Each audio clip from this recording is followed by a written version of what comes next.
എബ്രായ ലേഖനം 2-ാം അധ്യായത്തിൻ്റെ 3-4 വാക്യങ്ങൾ നമുക്ക് വായിക്കാം. Hebrews chapter 2 and verses 3 and 4. എങ്കിൽ കർത്താവ് താൻ പറഞ്ഞു തുടങ്ങിയതും ദൈവം അടയാളങ്ങളാലും അത്ഭുതങ്ങളാലും വിവിധ വീര്യപ്രവൃത്തികളാലും തൻ്റെ ഇഷ്ടപ്രകാരം പരിശുദ്ധാത്മാവിനെ നൽകിക്കൊണ്ടും സാക്ഷി നിന്നതും കേട്ടവർ നമുക്ക് ഉറപ്പിച്ചു തന്നതുമായ ഇത്ര വലിയ രക്ഷ നാം ഗണ്യമാക്കാതെ പോയാൽ എങ്ങനെ തെറ്റിയൊഴിയും? മലയാളത്തിലെ 4-ാം വാക്യത്തിൻ്റെ അവസാനം, ഇംഗ്ലീഷിലെ 3-ാം വാക്യത്തിൻ്റെ ആരംഭം ഇങ്ങനെയാണ്: ഇത്ര വലിയ രക്ഷയെ നാം ഗണ്യമാക്കാതെ പോയാൽ എങ്ങനെ തെറ്റി ഒഴിയും? How shall we escape if we neglect so great a salvation? കർത്താവ് നമുക്ക് തന്ന രക്ഷയുടെ മാഹാത്മ്യം, ദ ഗ്രേറ്റ്നെസ് ഓഫ് സാൽവേഷൻ, അത് ഓർപ്പിച്ചുകൊണ്ട് അതിനെ ഓർപ്പിക്കുന്ന ഒരുപാട് കാര്യങ്ങൾ നമ്മളിന്ന് എബ്രായ ലേഖനം പഠിച്ചപ്പോൾ, കഴിഞ്ഞ മാസം പഠിച്ചപ്പോൾ നമ്മൾ ചിന്തിച്ചു. ദൂതന്മാരിൽ ശ്രേഷ്ഠനായവൻ, പുരോഹിതന്മാരിൽ ശ്രേഷ്ഠനായവൻ തൻ്റെ രക്തം നമുക്ക് വേണ്ടി കൊടുത്ത് നമ്മെ വീണ്ടെടുത്ത് നമ്മെ രക്ഷിച്ചു. 2 വാക്കുകളാണ് ഈ വാക്യത്തിൻ്റെ പശ്ചാത്തലത്തിൽ നമ്മൾ ഏറ്റവും അധികം ശ്രദ്ധിക്കേണ്ടത്. ഒന്ന്, എസ്കേപ്പ്, തെറ്റിയൊഴിയുക. ഇന്നലെ നമ്മൾ അതിനെക്കുറിച്ചാണ് അല്പകാര്യങ്ങൾ ചിന്തിച്ചത്. ഇന്നലെ പറഞ്ഞ 1-2 കാര്യങ്ങൾ, 2-3 പ്രധാന പോയിൻറ്റ്സ് മാത്രം ഒന്ന് ഓർപ്പിച്ചുകൊണ്ട് ആ 2-ാമത്തെ വാക്കിലേക്ക് വരാനാണ് ആഗ്രഹിക്കുന്നത്. തെറ്റിയൊഴിയുക എന്ന് പറഞ്ഞാൽ വലിയൊരാപത്തിൽ നിന്ന്, സംഭവിക്കാമാകുന്ന അല്ലെങ്കിൽ ആയിരുന്ന ഒരു വലിയ അപകടത്തിൽ നിന്ന് കഷ്ടിച്ച് രക്ഷപ്പെടുക. എസ്കേപ്പ്, ജസ്റ്റ് എസ്കേപ്പ് എന്നൊക്കെ നമ്മൾ പറയും. ഈ വരുന്ന നാളുകളിൽ ലോകം മുഴുവൻ പ്രതീക്ഷിച്ചു കൊണ്ടിരിക്കുന്ന അല്ലെങ്കിൽ നേരിടേണ്ടി വരുന്നതായ ചില വിഷയങ്ങളുണ്ട്. അത് തിരുവെഴുത്ത് നമ്മെ നന്നായിട്ട് ഓർപ്പിക്കുന്നുണ്ട്. അതിൽ നിന്ന് എങ്ങനെയെങ്കിലും, എന്ത് വില കൊടുത്തും എന്ത് ചെയ്തും അതിൽ നിന്ന് എസ്കേപ്പ് ചെയ്യണം, നാം തെറ്റി ഒഴിയണം. ഒന്നാമത്തെ കാര്യം ഇന്നലെ നമ്മൾ ചിന്തിച്ചത് മത്തായിയുടെ സുവിശേഷം 3-ാം അധ്യായം 7-ാം വാക്യത്തിൽ തൻ്റെ അടുക്കൽ സ്നാനമേൽക്കാനായിട്ട് വന്ന പരീശന്മാരും ശാസ്ത്രിമാരുമായുള്ളവരോട് ഈ പറയുന്ന കാര്യങ്ങളൊന്നും പുറജാതിക്കാരോടോ അന്നത്തെ യഹൂദന്മാരല്ലാത്തവരോടോ സംസാരിച്ച കാര്യങ്ങളല്ല. വളരെ ശ്രദ്ധിക്കണം. നമ്മൾ ഈ കാര്യങ്ങൾ പറയുമ്പോൾ ഇത്ര വലിയ രക്ഷയെ ഗണ്യമാക്കാതെ പോയാൽ എങ്ങനെ ഒഴിയുമെന്ന് സുവിശേഷ യോഗത്തിൽ നമ്മൾ പ്രസംഗിക്കാറുണ്ട്. അതിന് തെറ്റൊന്നുമില്ല. പക്ഷേ വചനം അത് സംസാരിക്കുന്നത് വിശ്വാസ സമൂഹത്തോടെയാണ്. വിശ്വാസത്തിൻ്റെ ആ പേര് പറയുന്ന, അതിൽ ഉൾപ്പെട്ട് നിൽക്കുന്ന ഒരു കൂട്ടരോടാണ് ദൈവവചനം ഇത് പ്രബോധിപ്പിക്കുന്നത്. യോഹന്നാൻ വിളിച്ച് ചോദിച്ചു, സർപ്പസന്തതികളെ. എന്നല്ല നമ്മൾ ചിന്തിച്ചല്ലോ, ദൈവത്തിന് മക്കളുള്ളതുപോലെ പിശാചിനും മക്കളുണ്ട്. സർപ്പസന്തതികളെന്ന് വിളിക്കുന്നത് ന്യായപ്രമാണം അറിയാവുന്നവർ, പരീശന്മാർ. ആ വചനങ്ങളെല്ലാം ആ പരീശ സ്വഭാവം, നമ്മുടെയൊക്കെ ജീവിതത്തിൽ ഈ പരീശ സ്വഭാവം കയറാം. പരീശന്മാരെല്ലാം ഇങ്ങനെ നോക്കിക്കൊണ്ടിരിക്കും, അതിനകത്ത് എന്തെങ്കിലും കുറ്റമുണ്ടോ എന്ന് കണ്ടുപിടിക്കാൻ. എന്തെങ്കിലും വാക്കിൽ കൊടുക്കണം, അല്ലെങ്കിൽ മറ്റെന്തെങ്കിലും കാര്യത്തിൽ കയ്യോടെ പിടിക്കണം. ഇതാണ് പരീശന്മാർ. അവർക്ക് നന്നായിട്ട് വചനം അറിയാം. ഈ പരീശൻ്റെ ആത്മാവ് കയറിപ്പോയോ അപകടമാണ്. ആത്മീയ ജീവിതത്തിൽ നാം ഏറ്റവും സൂക്ഷിക്കേണ്ട അപകടകരമായൊരു വിഷയമാണ് പരീശൻ്റെ ആത്മാവ് കയറരുത്. അവരെ നോക്കിയിട്ട് കർത്താവ് പറയുകയാണ്, സർപ്പസന്തതികളെ, വരുവാനുള്ള ദൈവകോപത്തിൽ നിന്ന് തെറ്റിയൊഴിയുവാൻ നിങ്ങൾക്ക് ഉപദേശിച്ചു തന്നതാര്? നാം തെറ്റിയൊഴിയേണ്ട, എസ്കേപ്പ് ചെയ്യേണ്ട ഒന്നാണ് the wrath of God, escaping from the wrath of God. സകല ഭൂമണ്ഡലത്തിൻ്റെ മേലും ദൈവത്തിൻ്റെ ക്രോധം വെളിപ്പെടാനായിട്ട് പോവുകയാണ്. കാരണം ദൈവത്തെ ഉപേക്ഷിച്ച് കളഞ്ഞിട്ട്, നിഷേധിച്ച് കളഞ്ഞിട്ട് അവർ പിശാചിനെ ഉയർത്തുന്നതിൻ്റെ ഭാഗമായി, ആരാധിക്കുന്നതിൻ്റെ ഭാഗമായി ദൈവത്തിൻ്റെ ക്രോധം വെളിപ്പെട്ടേ പറ്റുകയുള്ളൂ. 1 തെസ്സലോനിക്കർ 5-ാം അധ്യായം 3-ാം വാക്യത്തിൽ തെറ്റി ഒഴിയാൻ സാധിക്കാത്തൊരു കൂട്ടരെക്കുറിച്ച് പറയുന്നുണ്ട്. ദൈവക്രോധം വെളിപ്പെടുമ്പോൾ അവർക്ക് തെറ്റി ഒഴിയാവതല്ല. They can not escape or they will not escape. ആരാണത്? ഇരുട്ടിൽ നടക്കുന്ന ആളുകൾ. ഇരുട്ടിൻ്റെ പ്രവൃത്തികളൊക്കെ അതിൽ ആസ്വദിച്ച്, രഹസ്യത്തിൽ പാപത്തിൽ സന്തോഷിച്ച് ഇരുട്ടുമായിട്ട് നടക്കുമ്പോൾ ഇരുട്ടിൻ്റെ സ്വഭാവങ്ങളുമായി ജീവിക്കുമ്പോൾ ഓർത്തുകൊള്ളണം, you will not escape the wrath of God. ദൈവത്തിൻ്റെ ക്രോധം അതിൽ നിന്ന് തെറ്റിയൊഴിയണമെങ്കിൽ നാം ഇരുട്ടിൻ്റെ പ്രവൃത്തികളെ വെച്ച് കളഞ്ഞിട്ട് വെളിച്ചത്തിൻ്റെ ആയുധവർഗം ധരിച്ചെങ്കിലേ മതിയാകുള്ളൂ. അതാണ് ഈ നാളുകളിൽ ദൈവമക്കൾ ശ്രദ്ധിക്കേണ്ടത്. ഇല്ലെങ്കിൽ സർപ്പസന്ധികളുടെ കൂട്ടത്തിലായി പോകും നമ്മൾ. ഇതൊക്കെ വളരെ ശ്രദ്ധയോടെ നമ്മൾ പലപ്പോഴും ഈ ഓടിച്ച് വായിച്ച് വിടുന്ന കാര്യങ്ങളാണ്. നമ്മൾ വിചാരിക്കും ഈ സർപ്പസന്തതി എന്നൊക്കെ വിളിക്കുമ്പോൾ കർത്താവ് ദേഷ്യം വന്നിട്ട് വിളിച്ചതാണെന്ന്. അങ്ങനെയല്ല. അതൊരു വളരെ അർത്ഥവത്തായ വാക്കാണ്, ഒരു പ്രയോഗമാണ്. അത് തിരിച്ചറിയുവാൻ, അത് വിവേചിക്കുവാൻ നമുക്ക് കഴിയണം. രണ്ടാമതൊരു കാര്യം എബ്രായ ലേഖനത്തിൽ നമ്മൾ കണ്ടു. എബ്രായ ലേഖനം 12-ാം അധ്യായത്തിൻ്റെ 25-ാം വാക്യത്തിൽ ഭൂമിയിൽ അരുളി ചെയ്തവനെ നിരസിച്ചവർ ദൈവക്രോധത്തിൽ നിന്ന് തെറ്റിയൊഴിയാതെയിരുന്നു. അങ്ങനെയെങ്കിൽ സ്വർഗത്തിൽ നിന്ന് അരുളി ചെയ്തവനെ നിരസിച്ചാൽ എത്രയധികം എന്നാണ് അവിടെ ചോദിക്കുന്നത്. അപ്പോൾ ദൈവത്തിൻ്റെ ക്രോധം, ദൈവത്തിൻ്റെ കോപം ഈ ഭൂമിയുടെ മേൽ പകരപ്പെടാൻ ഇനി അധിക നാളുകളില്ല. വെളിപ്പാട് പുസ്തകം അതിനെ മഹോപദ്രവകാലമെന്നും പീഡനകാലമെന്നുമൊക്കെ വിശേഷിപ്പിക്കുന്നുണ്ട്. അത് ഈ ഭൂമിയുടെ മേൽ പകരപ്പെടാൻ പോകുകയാണ്. അതിൽ നിന്ന് തെറ്റിയൊഴിയണോ? ഒന്ന്, ഇരുട്ടിൻ്റെ പ്രവൃത്തികളിൽ ജീവിക്കരുത്. ഇരുട്ടിനെ വിട്ടുകളഞ്ഞിട്ട് പകൽ സമയത്തെന്ന പോലെ മര്യാദയായി നടക്കണം. മര്യാദയായിട്ട് നടക്കണം. മര്യാദ എന്ന് പറയുന്നത് പകലിൻ്റെ ലക്ഷണമാണ്, വെളിച്ചത്തിൻ്റെ ലക്ഷണമാണ്. രണ്ടാമത്തേത്, അരുളി ചെയ്തവരെ നിരസിക്കരുത്. ഭൂമിയിൽ അരുളി ചെയ്ത മോശ തുടങ്ങിയുള്ള പ്രവാചകന്മാരുടെ വാക്കുകളെ നിരസിച്ചവർ, റെഫ്യൂസ് ചെയ്തവർ, അവരുടെ മേൽ ദൈവത്തിൻ്റെ ക്രോധം വന്നത് പഴയ നിയമ ചരിത്രം മുഴുവനും നമ്മളെ പഠിപ്പിക്കുന്നു. അങ്ങനെയെങ്കിൽ പുതിയ നിയമം പറയുകയാണ്, സ്വർഗത്തിൽ നിന്ന് വന്ന ജീവൻ്റെ അപ്പമായ സാക്ഷാൽ വചനമായിരുന്നവൻ ജഡമെടുത്ത് വന്ന യേശു ക്രിസ്തു മുഖാന്തരം, അതാണോ എബ്രായ ലേഖനം 1:1 പറഞ്ഞത്, ഭാഗം ഭാഗമായും വിവിധമായും പ്രവാചകൻ മുഖാന്തരം അരുളി ചെയ്തിട്ട് അന്ത്യകാലത്തെ പുത്രൻ മുഖാന്തരം അരുളി ചെയ്ത സുവിശേഷ സത്യങ്ങൾ, തിരുവചനത്തിൻ്റെ പുതിയ നിയമത്തിൻ്റെ പാഠങ്ങൾ, തിരുവഴുത്തുകൾ നാം ഗണ്യമാക്കാതെ പോയാൽ തെറ്റി ഒഴിയാൻ സാധിക്കുകയില്ല. നിരസിക്കരുത്, ദൈവവചനം നിരസിക്കരുത്, ദൈവവചനത്തിൻ്റെ അനുസരണം. ഈ രണ്ട് കാര്യങ്ങൾ ജീവിതത്തിൽ ശ്രദ്ധിച്ചുകൊണ്ട് ദൈവക്രോധത്തിൽ നിന്ന് തെറ്റിയൊഴിയണം. മുന്നോട്ട് പോവുകയാണ്. രണ്ടാമത്തെ കാര്യം മത്തായി 23:33 ഇതേ പരീശന്മാർ ശാസ്ത്രിമാരോട് കർത്താവ് പറയുന്ന, മറ്റത് യോഹന്നാൻ സ്നാപകൻ വിളിച്ചു ചോദിച്ച ചോദ്യം ഇത് യേശു വിളിച്ചു ചോദിച്ചു. കപടഭക്തിക്കാരായ ശാസ്ത്രിമാർ, സർപ്പസന്തതികളെ എന്ന് അവിടെയും വിളിക്കുന്നത്. യോഹന്നാൻ അവരെ വിളിച്ച പേരും യേശു വിളിച്ച പേരും ഒരേ പേരാണ്. കാരണം ദൈവത്തിൻ്റെതൊന്നും അവരിലില്ല. ദൈവത്തിൽ നിന്ന് ജനിച്ചവൻ പാപം ചെയ്യുന്നില്ല. പിശാചിൻ്റെ മകൻ, പാപം ചെയ്യുന്നവൻ പിശാചിൻ്റെ മകനാണ്, സർപ്പസന്തതിയാണ്. ആ വാക്ക് വീട്ടിൽ പോയിരുന്ന് ശരിക്കും ധ്യാനിക്കണം. ആരാണ് സർപ്പസന്തതി? അവരുടെ പ്രവൃത്തികൾ കണ്ടാൽ അറിയാം. ദോഷം പ്രവർത്തിക്കുന്ന, വായിൽ വിഷവുമായിട്ട് നടക്കുന്ന, ആരെ കണ്ടാലും ഒരു ഒറ്റ കൊത്തിന് തീർക്കാൻ കഴിയുന്ന സർപ്പത്തിൻ്റെ സ്വഭാവം, സർപ്പസന്തതികൾ. പരീശന്മാർ ആ കൂട്ടത്തിലായിരുന്നു. ഇത് നമ്മൾ ചിന്തിക്കുമ്പോൾ ദുഷ്ടന്മാരെക്കുറിച്ചല്ല, ന്യായപ്രമാണം പറഞ്ഞ് എല്ലാ ദിവസവും ദൈവാലയത്തിൽ കയറി ഇറങ്ങിക്കൊണ്ടിരുന്ന പരീശന്മാരെക്കുറിച്ച് പറയുകയാണ്. അവരോട് പറയുകയാണ്, നരകവിധിയിൽ നിന്ന് തെറ്റിയൊഴിയുവാൻ നിങ്ങൾക്ക് കഴിയുമോ? Condemnation of hell. തെറ്റിയൊഴിയേണ്ട രണ്ടാമത്തെ കാര്യം, ദർ ഈസ് എ ജഡ്ജ്മെൻറ്റ്. ഒന്ന്, ദൈവത്തിൻ്റെ ക്രോധം ഭൂമിയുടെ മേൽ പകരപ്പെടാൻ പോകുന്നു. We need to escape. വല്ല വിധേയനെയും അതിൽ നിന്ന് തെറ്റിയൊഴിയണം. രണ്ട്, ഒരു ന്യായവിധി ഉണ്ട്. മനുഷ്യനെ അവൻ്റെ എല്ലാ പ്രവൃത്തികളെയും വെച്ച് ന്യായം വിധിക്കുന്ന വിശ്വാസികളെ അവനവൻ ചെയ്ത പ്രവൃത്തി നല്ലതാകിലും തീയതാകിലും അതിന് തക്കവണ്ണം ന്യായം വിധിക്കുന്ന ക്രിസ്തുവിൻ്റെ ന്യായാസനവും, മറ്റുള്ളവരെ ജീവൻ്റെ പുസ്തകത്തിൽ പേരെഴുതിയിട്ടുണ്ടോ ഇല്ലയോ എന്നുള്ള ഒറ്റ കാര്യം വെച്ച് വിധിക്കുന്ന ഒടുവിലത്തെ ന്യായവിധി, അതാണ് നരകവിധി. വിധിച്ച് പോകുന്നത് നരകത്തിലേക്കാണ്.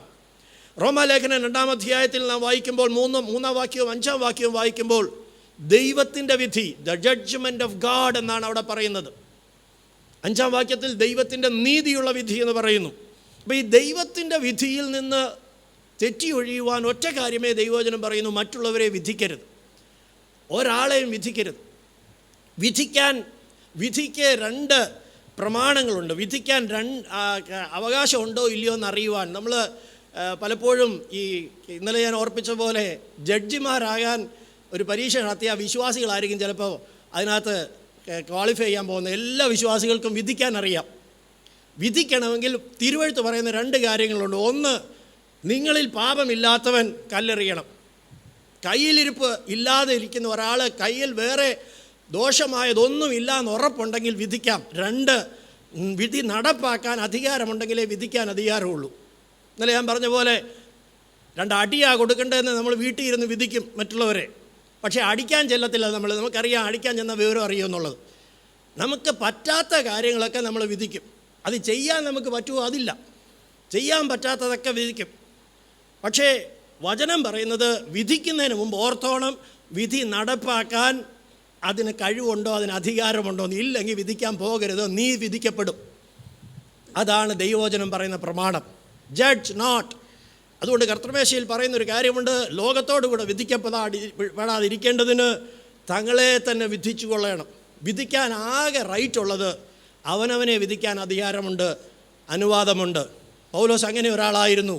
അവൻ ദൈവത്തിൻ്റെ ന്യായപ്രമാണത്തിന് മുമ്പാകെ തന്നെ തന്നെ പരിശോധിച്ചിട്ട് ദൈവത്തിൻ്റെ നീതിയുടെ മുമ്പാകെ അവൻ തന്നെത്താൻ ശോധന നിന്നിട്ട് അവൻ തന്നെത്താൻ വിധിച്ചു. പൗലോസ് പറഞ്ഞു, അയ്യോ ഞാൻ അരിഷ്ട മനുഷ്യൻ, ഈ മരണത്തിന് അധീനമായ ശരീരത്തിൽ നിന്ന് എന്നെ ആർ വിടുവിക്കും. He judged himself. തിരുവെഴുത്തിന് മുമ്പിലിരുന്ന് തന്നെത്താൻ വിധിക്കുന്നതായിരിക്കണം നമ്മുടെ സ്വഭാവം.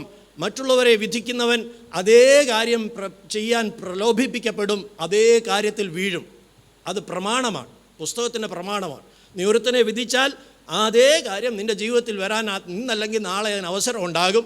മാത്രവുമല്ല നീ ദൈവത്തിൻ്റെ ന്യായവിധിയിൽ അകപ്പെടുകയും ചെയ്യും.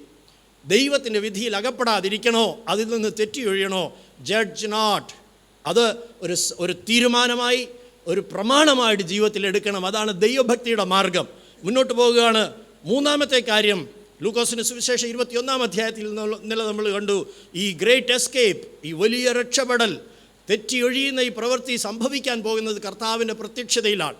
അവിടെ പറയുകയാണ്, ഈ സംഭവിപ്പാനുള്ള എല്ലാറ്റിൽ നിന്നും തെറ്റിയൊഴിയുവാനും ഒഴിഞ്ഞു പോകുവാനും എന്ന വാക്കാണ് അവിടെ എഴുതിയിരിക്കുന്നത്. മനുഷ്യപുത്രൻ്റെ മുമ്പിൽ നിൽപ്പാനും പ്രാപ്തരാകേണ്ടതിന് സദാകാലവും ഉണർന്നും പ്രാർത്ഥിച്ചു കൊണ്ടിരിക്കണം. 2 കാര്യങ്ങൾ ഇന്നലെ നമ്മൾ ചിന്തിച്ചു ആ പശ്ചാത്തലത്തിൽ. ഒന്ന്, ഹൃദയം ഈ ലോകത്തിൻ്റെ ചിന്തകളാൽ, ഉപജീവന ചിന്തകളാൽ, മദ്യപാനത്താൽ, അതിഭക്ഷണത്താൽ ഭാരപ്പെട്ടിട്ട് നാം ഈ ലോകത്തിൽ പെട്ടുപോകരുത്. എസ്കേപ്പ് ചെയ്യാൻ പറ്റാതെയായി പോകും. ഈ ലോകത്തിന് വേണ്ടി എന്ത് തിന്നും, എന്തുടുക്കും, എന്ത് കുടിക്കും, ഇങ്ങനെ ഈ ലോകത്തിലെ ജീവന് വേണ്ടി ഭാരപ്പെട്ടാണ് വിശ്വാസി ജീവിക്കുന്നതെങ്കിൽ പെട്ടുപോകും. You cannot escape. രക്ഷപ്പെടാൻ കഴിയാതെ പോകും. രക്ഷപ്പെടാനുള്ള കാഹളം ധ്വനിക്കും. ഇവിടെ കയറി വരുവീൻ എന്നുള്ള ശബ്ദം കേൾക്കും. അത് അധികം താമസിയാതെ സംഭവിക്കും. എല്ലാ ആഴ്ചയും ഞാനിപ്പോൾ അത് പ്രസംഗിക്കാൻ ഇഷ്ടപ്പെടുകയാണ്. കാരണം നാം അത്രയധികം അതിനോട് അടുത്ത് കഴിഞ്ഞു. അത്രയധികം നാം ആ നാളിനോട് അടുത്ത് കഴിഞ്ഞു. എപ്പോഴാണത് സംഭവിക്കാൻ പോകുന്നതെന്ന് നമുക്കറിയില്ല. അതുപോലെ നാം അടുത്ത് കഴിഞ്ഞിരിക്കുകയാണ്. അതുകൊണ്ട് രക്ഷപ്പെടണോ, എസ്കേപ്പ് ചെയ്യണോ? അങ്ങ് ചെന്ന് വെച്ച് ആകാശമേഘങ്ങളിൽ നിന്ന് നാം താഴോട്ട് നോക്കുമ്പോൾ ഭൂമിയുടെ മേൽ പകരപ്പെടുന്ന ദൈവക്രോധം. ഇന്നലെ നമ്മളതിനൊരു ദൃഷ്ടാന്തം പറഞ്ഞല്ലോ. ആ എസ്കേപ്പ് എന്ന് പറയുന്നത് സോദോമിൻ്റെ മേൽ തീയിറക്കാനായിട്ട് ദൈവം തീരുമാനിച്ചപ്പോൾ ദൈവത്തിൻ്റെ ദൂതന്മാർ, ഉൽപ്പത്തി പുസ്തകം 19-ാം അധ്യായത്തിലാണ് നമ്മൾ അതിനെക്കുറിച്ച് കാണുന്നത്. ദൈവത്തിൻ്റെ ദൂതന്മാർ ലോത്തിൻ്റെ അടുക്കൽ ചെന്നിട്ട് പറഞ്ഞു, ജീവരക്ഷയ്ക്കായിട്ട് നീ ഓടിപ്പോ, വേഗം ഈ പട്ടണത്തിൽ നിന്ന് നീ രക്ഷപ്പെട്ടോ, എസ്കേപ്പ് ഫ്രം ദിസ് ടൗൺ. ഇതിൻ്റെ മേൽ ദൈവത്തിൻ്റെ ന്യായവിധി വരാനായിട്ട് പോകുകയാണ്. Escape for your life, run for your life. നിൻ്റെ ജീവന് വേണ്ടി നീ എത്രയും വേഗം ഇവിടുന്ന് ഓടിപ്പോ. ആ വാക്കാണ് ഈ തെറ്റി ഒഴിയുക എന്നുള്ളതിന്. ലോത്ത്, ആമേൻ, നമ്മളതിനെക്കുറിച്ച് വായിക്കുമ്പോൾ, അധ്യായം വായിക്കുമ്പോൾ പിന്നീട് നമ്മൾ കാണുന്ന അബ്രഹാം അതേ സ്ഥലത്ത് നിന്ന് നോക്കുമ്പോൾ ചൂള പോലെ ഒരു പുകത്തൂൺ സോദോമിൽ നിന്ന് പൊങ്ങുന്നത് അവൻ കണ്ടു. അവന് മനസ്സിലായി ദൈവത്തിൻ്റെ ന്യായവിധി ഇറങ്ങി. ദൈവമക്കളെ, ആകാശമേഘങ്ങളിൽ നാം കർത്താവിനോടുകൂടെ ഈ എസ്കേപ്പ് ചെയ്ത് കർത്താവിൻ്റെ സന്നിധി ഇരിക്കുമ്പോൾ നമുക്ക് കാണാം ഇവിടെ ചൂള പോലെ ആമേൻ കത്തുന്നത് നമുക്ക് കാണാനായിട്ട് കഴിയും. ദൈവവചനം പറയുന്നു, ചൂള പോലെ കത്തുന്ന ഒരു ദിവസം വരും, ആകാശം വെന്തുരുകും, ഭൂമിയും ആകാശം അഴിഞ്ഞു പോകും, ഭൂമിയും അതിലുള്ളതെല്ലാം വെന്തുരുകുന്നതായിട്ടുള്ളൊരു ദിവസം വരും. നമ്മെ വിളിച്ചിരിക്കുന്നത്, we are called to escape from this wrath of God. ഈ ഫൈനൽ മൊമെൻറ്റ്സ് നാം അടുത്തു വന്നിരിക്കുകയാണ്. 2-ാമത്തെ കാര്യം, ഈ കർത്താവിൻ്റെ വരവിൽ എസ്കേപ്പ് ചെയ്യണമെങ്കിൽ, ഒന്ന്, ഹൃദയം ഭാരപ്പെട്ട് ഈ ലോകത്തിൻ്റെ ചിന്തകളാൽ ജീവിക്കരുത്. ഏത് സമയവും ഉണർന്നും പ്രാർത്ഥിച്ചും കൊണ്ടിരിക്കണം. കർത്താവുമായിട്ടുള്ള നിരന്തര ബന്ധത്തിൽ ജീവിച്ചു കൊള്ളണം. പായിട്ടെപ്പോഴും പ്രാർത്ഥിക്കണമെന്നല്ല അതിൻ്റെ അർത്ഥം. എല്ലാ സമയവും ഓരോ സെക്കൻഡിലും നമ്മുടെ ആത്മാവ് ദൈവത്തിൻ്റെ ആത്മാവോട് സംസാരിച്ചു കൊണ്ടിരിക്കണം. ദൈവത്തിൻ്റെ ആത്മാവ് നമ്മുടെ ആത്മാവിനോട് സംസാരിച്ചു കൊണ്ടിരിക്കണം. ദൈവമക്കളെ, we are at the close of this age. ഈ കാലഘട്ടത്തിൻ്റെ അവസാനത്തിലേക്ക് നമ്മൾ വന്നിരിക്കുകയാണ്. ഇന്ന് മുതൽക്കാലം ഇതുവരെ ഞാൻ പ്രസംഗിച്ചതിനേക്കാൾ ശക്തമായിട്ട് ഞാൻ ഓർപ്പിക്കട്ടെ, we are at the close of this age. നാം ഒരു രക്ഷപ്പെടലിന് വേണ്ടി, ഒരു ഗ്രേറ്റ് എസ്കേപ്പിന് വേണ്ടി തയ്യാറായിക്കൊള്ളണം. നമുക്ക് ആ എബ്രായ ലേഖനം 2-ാം അധ്യായത്തിൻ്റെ 4-ാം വാക്യത്തിൻ്റെ അവസാന ഭാഗം ഒന്നുകൂടെ വായിച്ചുകൊണ്ട്, ഇംഗ്ലീഷിലെ 3-ാം വാക്യത്തിൻ്റെ ആദ്യ ഭാഗമാണ്. ഇന്നലെ പറഞ്ഞ പ്രധാന കാര്യങ്ങളായ എസ്കേപ്പിനെ കുറിച്ചാണ്. നാം രക്ഷപ്പെടേണ്ട, നാം തെറ്റിയൊഴിയേണ്ട ചില വിഷയങ്ങൾ നമ്മുടെ മുമ്പിലുണ്ട്. നാം അതിൽ നിന്ന് തെറ്റിയൊഴിഞ്ഞേ പറ്റുകയുള്ളൂ. എങ്ങനെ നാം തെറ്റിയൊഴിയണം, അല്ലെങ്കിൽ എങ്ങനെ അതിൽ പെട്ടുപോകാം, അതാണ് അവിടെ ആ വാക്യം ഓർപ്പിക്കുന്ന മറ്റൊരു കാര്യം. ഒന്നുകൂടെ വായിച്ചാട്ടെ ആ വാക്യം. വേഴ്സ് 4. പരിശുദ്ധാത്മാവിനെ നൽകിക്കൊണ്ട് സാക്ഷി നിന്നതും കേട്ടവർ നമുക്ക് ഉറപ്പിച്ചു തന്നതുമായ ഇത്ര വലിയ രക്ഷ നാം ഗണ്യമാക്കാതെ പോയാൽ എങ്ങനെ തെറ്റിയൊഴിയും? എബ്രായ ലേഖനം ഒരു ചോദ്യചിഹ്നത്തോടെ ചോദിക്കുന്ന ഒരു വിഷയമുണ്ട്. How shall we escape? We എന്നാണ് അവിടെ ഉപയോഗിച്ചിരിക്കുന്നത്. നാം, വിശ്വാസ സമൂഹത്തെ അഡ്രസ്സ് ചെയ്തുകൊണ്ടാണ് പറയുന്നത്. രക്ഷിക്കപ്പെട്ടു എന്ന് അവകാശപ്പെടുന്ന, സ്നാനപ്പെട്ടു എന്ന് അവകാശപ്പെടുന്ന കർത്താവിലുള്ള വിശ്വാസത്തിൻ്റെ ധൈര്യം പറയുന്നവരോട് പറയുകയാണ് സൂക്ഷിക്കേണ്ട ചില കാര്യങ്ങൾ. അതുകൊണ്ട് വിശ്വാസികൾ ആരും രക്ഷപ്പെടത്തില്ലെന്നല്ല ഞാൻ പറഞ്ഞത്. വിശ്വാസികൾ ശ്രദ്ധിച്ചില്ലെങ്കിൽ പെട്ടുപോകും, ആ എസ്കേപ്പ് നടക്കാതെ പോകും. ഒരു വാക്ക് അതിനകത്ത് ശ്രദ്ധിക്കണം. ഗണ്യമാക്കാതെ പോയാൽ, അവഗണിച്ചാൽ, അതിൻ്റെ സമാനാർത്ഥമുള്ള മറ്റു വാക്കുകൾ പറഞ്ഞാൽ, നമ്മുടെ നാട്ടിൽ കൊളോക്കൽ ലാംഗ്വേജിൽ പറഞ്ഞ ഗൗനിക്കാതെ പോയാൽ, നിസാരമായി തള്ളിക്കളഞ്ഞാൽ എന്നൊക്കെയാണ് അതിൻ്റെ അർത്ഥം. നെഗ്ലക്റ്റ്. ഇംഗ്ലീഷിലെ 3 വാക്കുകൾ പറഞ്ഞ് ഞാൻ ആ വാക്കിൻ്റെ പ്രാധാന്യം കുറച്ചുകൂടി ഓർപ്പിക്കാം. ഒന്ന്, അക്സെപ്റ്റ്, സ്വീകരിക്കുക.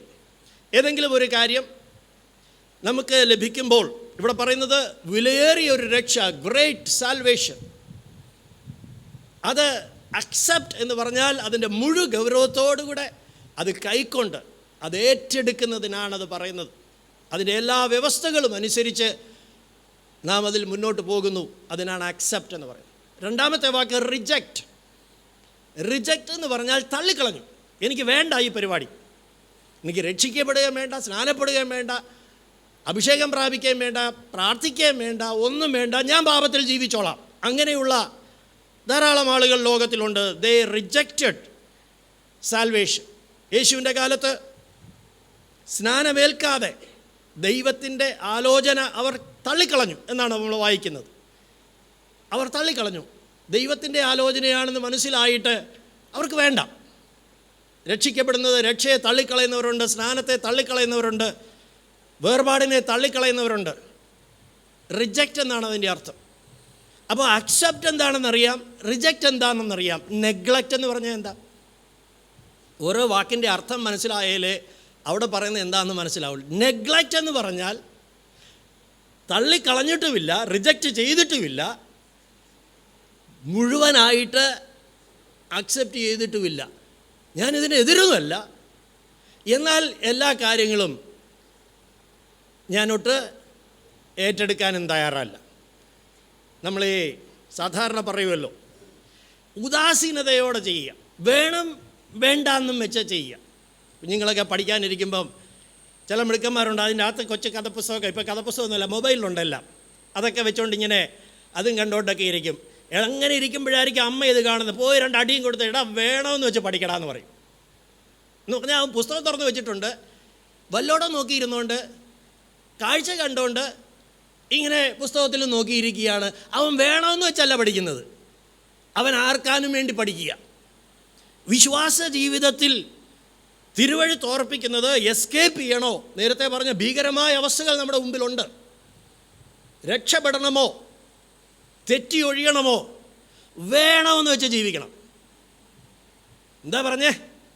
വേണമെന്ന് വെച്ച് വിശ്വാസിയായിട്ട് ജീവിക്കണം. ആർക്കാനും വേണ്ടി വിശ്വാസിയായിട്ടിരിക്കരുത്. ആരുടെയെങ്കിലും നിർബന്ധത്താൽ, ആരെയെങ്കിലും പ്രസാദിപ്പിക്കുവാൻ, അറ്റൻഡൻസ് വെക്കുവാൻ, നോ, അങ്ങനെയുള്ളവർ രക്ഷപ്പെടത്തില്ല. നെഗ്ലക്റ്റ് എന്ന് പറഞ്ഞാൽ അതാ. യെരമ്യാ പ്രവചനം 48-ാം അധ്യായത്തിൻ്റെ 10-ാം വാക്യം വായിക്കേണ്ട, നമുക്കറിയാവുന്ന ഒരു വാക്യമുണ്ട്. കർത്താവിൻ്റെ പ്രവൃത്തി, യഹോവയുടെ പ്രവൃത്തി ഉദാസീനതയോടെ ചെയ്യുക. അപ്പോൾ ഈ നെഗ്ലക്റ്റ് എന്ന് പറഞ്ഞാൽ എന്താ? ഉദാസീനതയോടെ ചെയ്യുക. ആത്മീയ വിഷയങ്ങളിൽ ഒരു ഉദാസീനത. ആർക്ക് വേണ്ടിയാണ് ഇതൊക്കെ ചെയ്യുന്നത്? നമ്മൾ ഇടയ്ക്കിടയ്ക്ക് പറയാറുള്ള ചില വാക്കുകളാണല്ലോ. ഉദാസീനത നമ്മെ ഈ കുടുക്കിൽ അകപ്പെടുത്തും. ഉദാസീനതയോടെ ജീവിക്കുന്ന ഒരു വിശ്വാസി എസ്കേപ്പ് ചെയ്യത്തില്ല. അതാണ് എബ്രായ ലേഖനം ഓർപ്പിക്കുന്ന ഒരു കാര്യം. നെഗ്ലക്റ്റ് എന്ന വാക്ക് റിജക്റ്റ് എന്നല്ല, അതിൻ്റെ അർത്ഥം അക്സെപ്റ്റ് എന്നുമല്ല, ഇതിൻ്റെ ഇടപ്പരുവം. വെളിപ്പാട് പുസ്തകത്തിൽ പറഞ്ഞാൽ ശീതവാനുമല്ല ഉഷ്ണവാനുമല്ല, ശീതോഷ്ണാവസ്ഥയിൽ ഇരിക്കുന്നവരോട് പ്രബോധിപ്പിക്കുന്ന പ്രബോധനം ലവോദിക്യ സഭയോട് പറയുകയാണ്, നിന്നെ ഞാൻ എൻ്റെ വായിൽ നിന്ന് ഉമിണ്ണുകളയും, ഐ വിൽ സ്പീറ്റ് യു ഔട്ട്, ഉമിണ്ണുകളയും. അതുകൊണ്ട് ശീതോഷ്ണാവസ്ഥയിൽ നാം ആയി പോകാതിരിക്കാനായിട്ട് വളരെ ശ്രദ്ധിക്കണം. ഇനി ഞാൻ ഈ ഇത്ര വലിയ രക്ഷയെ നെഗ്ലക്റ്റ് ചെയ്യുന്നോ ഇല്ലയോ എന്ന് എങ്ങനെ അറിയാം? ഈ രക്ഷയുടെ പ്രാധാന്യം നമുക്കറിയാം. അതിനു വേണ്ടി കൊടുത്ത വില പൊന്ന് വെള്ളി മുതലായ അഴിഞ്ഞു പോകുന്ന വസ്തുക്കളല്ല. ക്രിസ്തു എന്ന കുഞ്ഞാടിൻ്റെ നിർദോഷവും നിഷ്കളങ്കവുമായ കുഞ്ഞാടിൻ്റെ വിലയേറിയ രക്തമാണ് അതിനു വേണ്ടി കൊടുത്തത്. It is such a precious price and so great a salvation. ഇത് നെഗ്ലക്റ്റ് ചെയ്യുന്നുണ്ടോ? നമുക്കതെങ്ങനെ പരിശോധിക്കാം? 4 കാര്യങ്ങൾ, 4 വചനങ്ങളുടെ പശ്ചാത്തലത്തിൽ ഒരു വിശ്വാസി തൻ്റെ ജീവിതത്തിൽ ഈ ഇത്ര വലിയ രക്ഷയെ അഗണ്യമാക്കുന്നുണ്ടോ, നിസാരമായി ഉഴപ്പുന്നുണ്ടോ? നാട്ടിൽ നമ്മൾ ഉപയോഗിക്കുന്ന വേറൊരു വാക്കാണ് ഉഴപ്പി ജീവിക്കുക. ഒരുഴപ്പൻ ക്രിസ്ത്യാനിയായിട്ട്, ഒരുഴപ്പൻ വിശ്വാസിയായിട്ട് ആണോ ഞാൻ പോയിക്കൊണ്ടിരിക്കുന്നത്? പകൽക്കാലം ഈ വചനങ്ങൾ നമ്മെ കുറ്റപ്പെടുത്താനല്ല, നമ്മുടെ ഉഴപ്പ് മാറിയിട്ട് നാം ആത്മാവിൽ എരിവുള്ളവരായി ഉത്സാഹത്തിൽ മടുപ്പില്ലാതെ കർത്താവിനെ സേവിക്കുന്നവരായി തീരണം ഈ വരുന്ന നാളുകളിൽ. ദൈവം അതാണ് നമ്മിൽ നിന്ന് പ്രതീക്ഷിക്കുന്നത്. 4 തിരുവെഴുത്തുകളുടെ പശ്ചാത്തലത്തിൽ ഈ വിഷയം കുറച്ചുകൂടെ ഒന്ന് മനസ്സിലാക്കാനായിട്ട് നമ്മുടെ ജീവിതത്തിലെ ആ നെഗ്ലിജൻസ്, നമ്മൾ ആ ഉഴപ്പിക്കളയുന്ന ഉപേക്ഷയായിട്ട് വിചാരിക്കുന്ന ചില വിഷയങ്ങളൊന്ന് പരിശോധിക്കുമ്പോൾ നമുക്ക് അത് എത്രമാത്രമുണ്ട് എന്ന് തിരിച്ചറിയാനായിട്ട് കഴിയും. മത്തായിയുടെ സുവിശേഷം 23-ാം അധ്യായം, ഇന്നലെ നമ്മൾ അതിൻ്റെ 33-ാം വാക്യം ഈ നരകവിധിയിൽ നിന്ന് തെറ്റിയൊഴിയുന്നതിനെക്കുറിച്ച് പരീശന്മാരോട് പറഞ്ഞതിന് മുൻപ് കർത്താവ് അവരോട് പറഞ്ഞ മറ്റൊരു കാര്യമുണ്ട്. അവരുടെ ജീവിതത്തിലുണ്ടായിരുന്ന ഒരു നെഗ്ലിജൻസ്. ചാപ്റ്റർ 23 വേഴ്സ് 23, മത്തായിയുടെ സുവിശേഷം 23-ാം അധ്യായത്തിൻ്റെ 23-ാമത്തെ വാക്യം. കപടഭക്തിക്കാരായ ശാസ്ത്രിമാരും പരീശന്മാരുമായുള്ളവരെ, നിങ്ങൾക്ക് ഹാ കഷ്ടം! നിങ്ങൾ തുളസി, ചതുകുപ്പ, ജീരകം ഇവയിൽ പതാരം കൊടുക്കുകയും ന്യായം, കരുണ, വിശ്വസ്തത ഇങ്ങനെ ന്യായപ്രമാണത്തിൽ ഘനമേറിയവ ത്യജിച്ച് കളയുകയും ചെയ്യുന്നു. ഈ ത്യജിച്ച് കളയുക എന്നുള്ളത് ഒമിറ്റഡ് എന്നൊരു വാക്ക് പഴയ കിങ് ജെയിംസിലുണ്ട്. ഇംഗ്ലീഷിലെ ചില ട്രാൻസ്ലേഷനിൽ നെഗ്ലക്റ്റ് എന്ന വാക്കാണ് അവിടെ ഉപയോഗിച്ചിരിക്കുന്നത്. നിങ്ങളതിനെ ഉഴപ്പിക്കളയും. എന്താണ് അവരുടെ ജീവിതത്തിലുണ്ടായിരുന്ന ആ നെഗ്ലിജൻസ്?